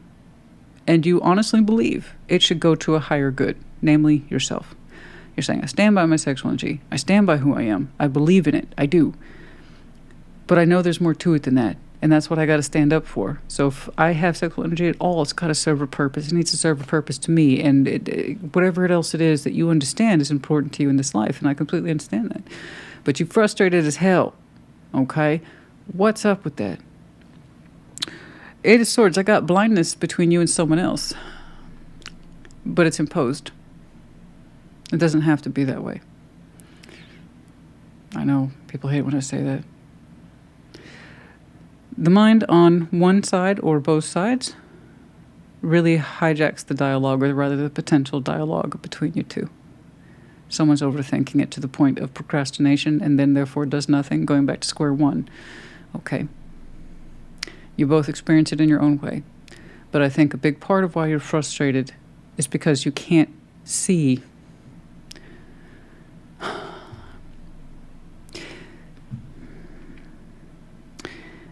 You can't see why this affects you as much as it does.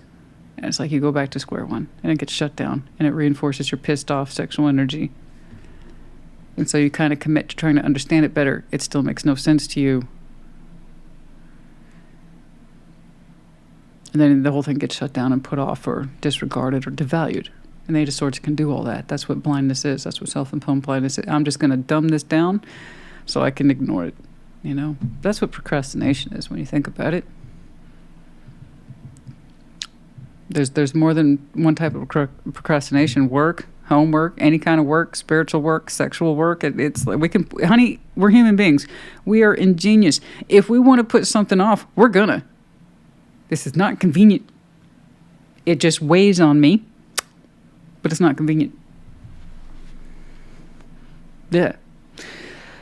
Lovers, Four Swords. Now, this is where we get to the detail part. At least for this person. You two are absolutely spiritually connected. Oh, between the Hierophant and the Lovers, forget about it. Oh. Okay. We're absolutely connected, the two of you. Spiritual. Okay. It's just a very strong sense of self as well. Just right up there with you. Okay. It's just with the awareness of who you are to them. Okay, that would be a big difference here in sexual tarot between the Hierophant, which stands behind his sexual energy, proudly so, okay, and the Lovers, who feels the sexual energy very keenly, and they recognize it in you. They take it a step further. It's like, I know I'm spiritually connected to them. I know I'm emotionally connected to them. I know I'm sexually connected to them, and that means call right now.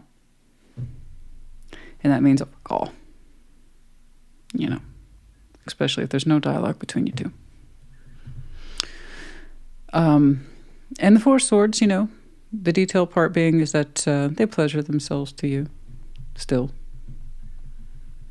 The Four Swords in intimate tarot is sexual masturbation, which is a good thing. I strongly encourage it. It's healthy. It's normal. Okay. And you will never No one will really ever understand your body as much as you do first. So everything begins with the self. You should always understand your own body, the mechanics of it, what pleases you, what doesn't please you, what drives your fantasy, what drives your emotional component, or is it just physical? All those things. All that kind of gets sorted when we understand our masturbatory needs. Okay. And here's the thing. They still find enough quality in this connection to at least sexually ease their energy towards you mentally, but from a private space. That is the Four Swords. So they still feel sexually connected to you, mentally connected to you as well. I don't think they're doing anything malicious with it, like trying to manifest you or trying to demonize it, such as with the devil. It's just they're hyper aware of the connection. It's almost like it's that kind of person who knows more than they probably wish they did. Okay, so that tells me that they are very self-aware. Like, so with Virgos, for instance, check theirs out for reflection. They weren't aware of how their private thoughts or private masturbatory efforts was really almost unlocking the secrets to their heart. This person is aware. It's the opposite of that problem. You know, they're aware. And the Eight of Swords is a blindness, but you two have no idea. Or at least you insist, the both of you do. Well, I couldn't possibly affect them now. I'm not going to affect them from my point of view. We don't affect each other. They're not thinking about me. They don't know I'm thinking about them. And it's probably best to stay that way. From Cancer, your point of view, they have no idea how sexually frustrating they are to me. And it bothers you because the Hierophant's signing off on it. He goes, this is legit. This is legit twisted up feeling, Cancer. And we're mad about it. So to see the Hierophant angry is wild, first of all. That means it's really real. And this kind of resignation from the Lover's energy here that says it is what it is. God dang it. And I was like, you know what? I bet they're not thinking of me. And you're like, I bet they're not twisted up about me. And you two are. Spiritually, bare minimum. Okay. Knight of Pentacles, Three of Pentacles, Queen of Swords. This is what's wild. Somebody here, and this is where I said be careful. Because I know you want this sorted. I see the entanglement in you at the emotional level, your sexual level, your spiritual level. I want you to have resolve, and you're looking for it. You don't know that you're looking for it, but you're looking for it, I promise you. And for themselves, while it looks like they're not doing anything with it other than pleasing themselves, I promise you it's this person's way of working through stuff too. So I know that they're still looking in their own way, but it's in a peaceful way of working through their energies towards you that they feel so strongly tied to, just as you are. But why would either one of you know that? So at some point in the future, somebody here, after much due consideration, Knight of Pentacles, very slow, but after much due consideration and the firmness of one's mind, we're going to try to do something here with the Three of Pentacles. And so this is where I say be careful, because I'm all for clean slate. Read my lips. I am all for clean slate energy, if that's what it is. However, if we're trying to make a friendly construct with someone whom we have a lot of residual, leftover, or unresolved emotional, spiritual, or sexual baggage with, the friendship box is only going to contain it for so long before it becomes problematic. Okay? So whomever's prompting, and I'm all for clean slate energy, that requires the Three of Pentacles as well. I cooperate, you cooperate. We'll try to work through this shit together. But I put a little bit, you put a little bit, and nobody's trying to out-exceed each other, okay? And we'll figure this out, because that's what the Three of Pentacles is. It's that beautiful springboard of activities. You and I, let's agree to start here, okay? But it requires cooperation. That's also the Three of Pentacles. It requires a willingness to share. That's the Three of Pentacles. And then it goes into this, it goes into that. But if you automatically, either one of you, it's like we're gonna make it be friends. It will not resolve the sexual energies. It will not resolve the emotional energies. It will not resolve the spiritual. It will just make them worse, I promise. You don't want it to be more frustrating than it already is. Okay? So, bravo to the person who got the balls, okay? Or the breasticles, to put that forward. And mean it too. We're gonna Three of Pentacles this shit. Would you like to join me in that space? We'll work it out. Like the Beatles, we can work it out. I admire that. But once you put it in the friendship box, when it clearly has surpassed that, it's best to try to work through it, or clean slate, or let's you and I figure it out in our own unique ways, but let's not try to call each other friends. We know that's not true. Okay. Let's get some advice, please. I gotta see your advice. Let's see that advice, please. Let's see that advice. Let's see that advice. Let's see that advice, please. I am convinced that Eight of Swords comfortably wedged between you two. They have a strong appreciation for a higher level connection.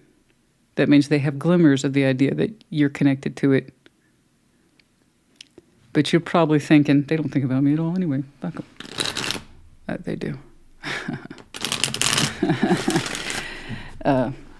I promise you, you've been the source of many a moment. Private moment. Yeah.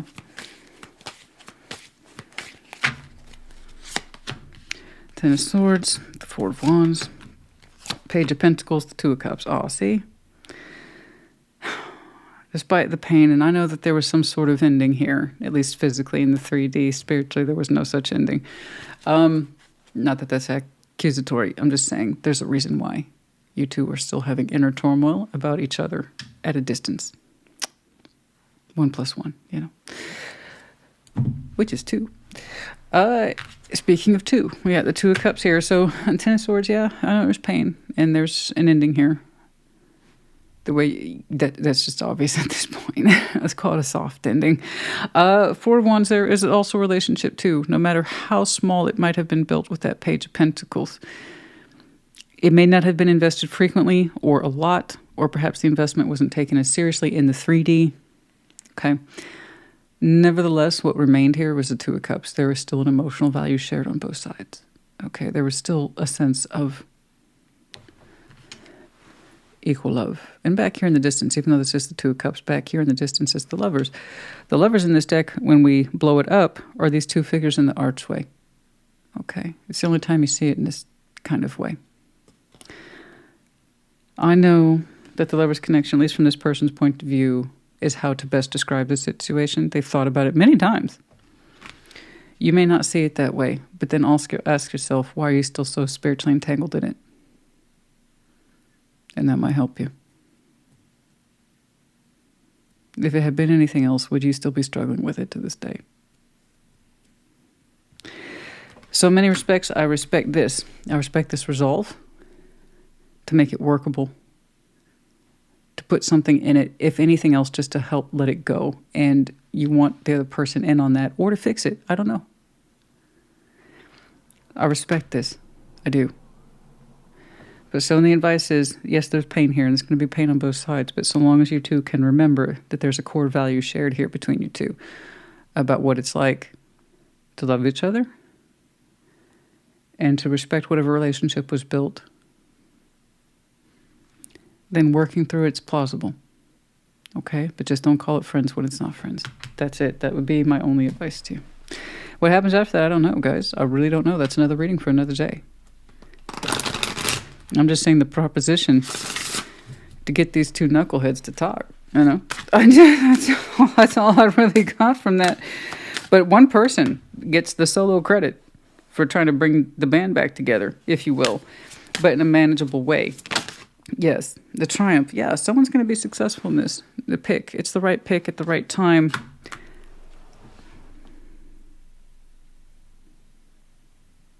Someone's presenting themselves in a very vulnerable way, which suggests here, at least as I'm reading it for this reading, that they would choose this. And there will be triumph in it, but it requires a certain level of vulnerability in being seen. Yeah, putting it out there. Putting it out there. Not to put too fine a point, but you know what I mean.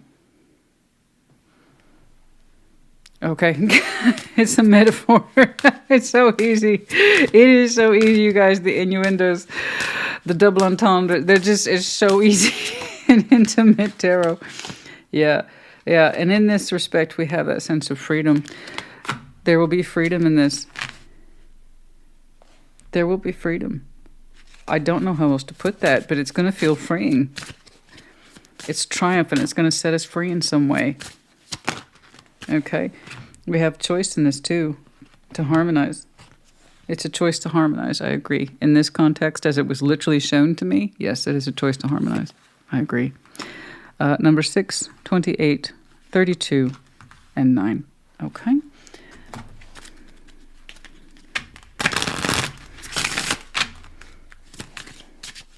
Oh. Retreat. Ah. I knew it.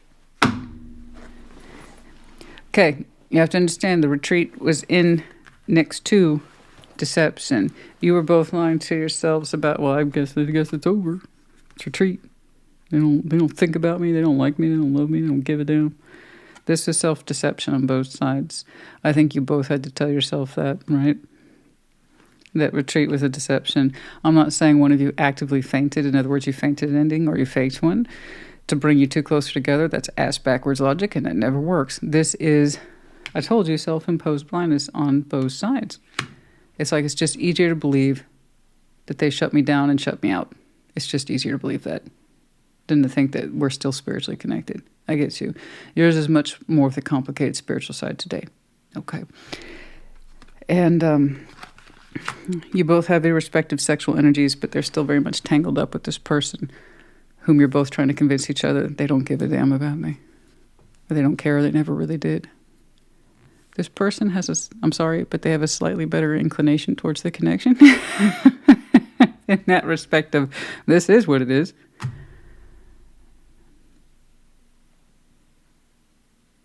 Yeah, but they probably don't feel the same or don't know that they, etc. You know, but it doesn't really matter.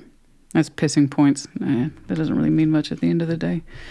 You know, it's just how we comfort ourselves, but it does reinforce the Eight of Swords, yes. Now, this one did catch my eye right here towards the end, transgression, number 21. You two, I'm sorry, it's the both of you on this one. The way that you two are so alike and so oppositional at the same time, I think you're both a little bit on this frequency, the transgression. You both tempted each other but did nothing with it. You both had the promise of the fruit, but not the taste of it. I think we both had a little bit here of sexual teasing. You see, this could be yours.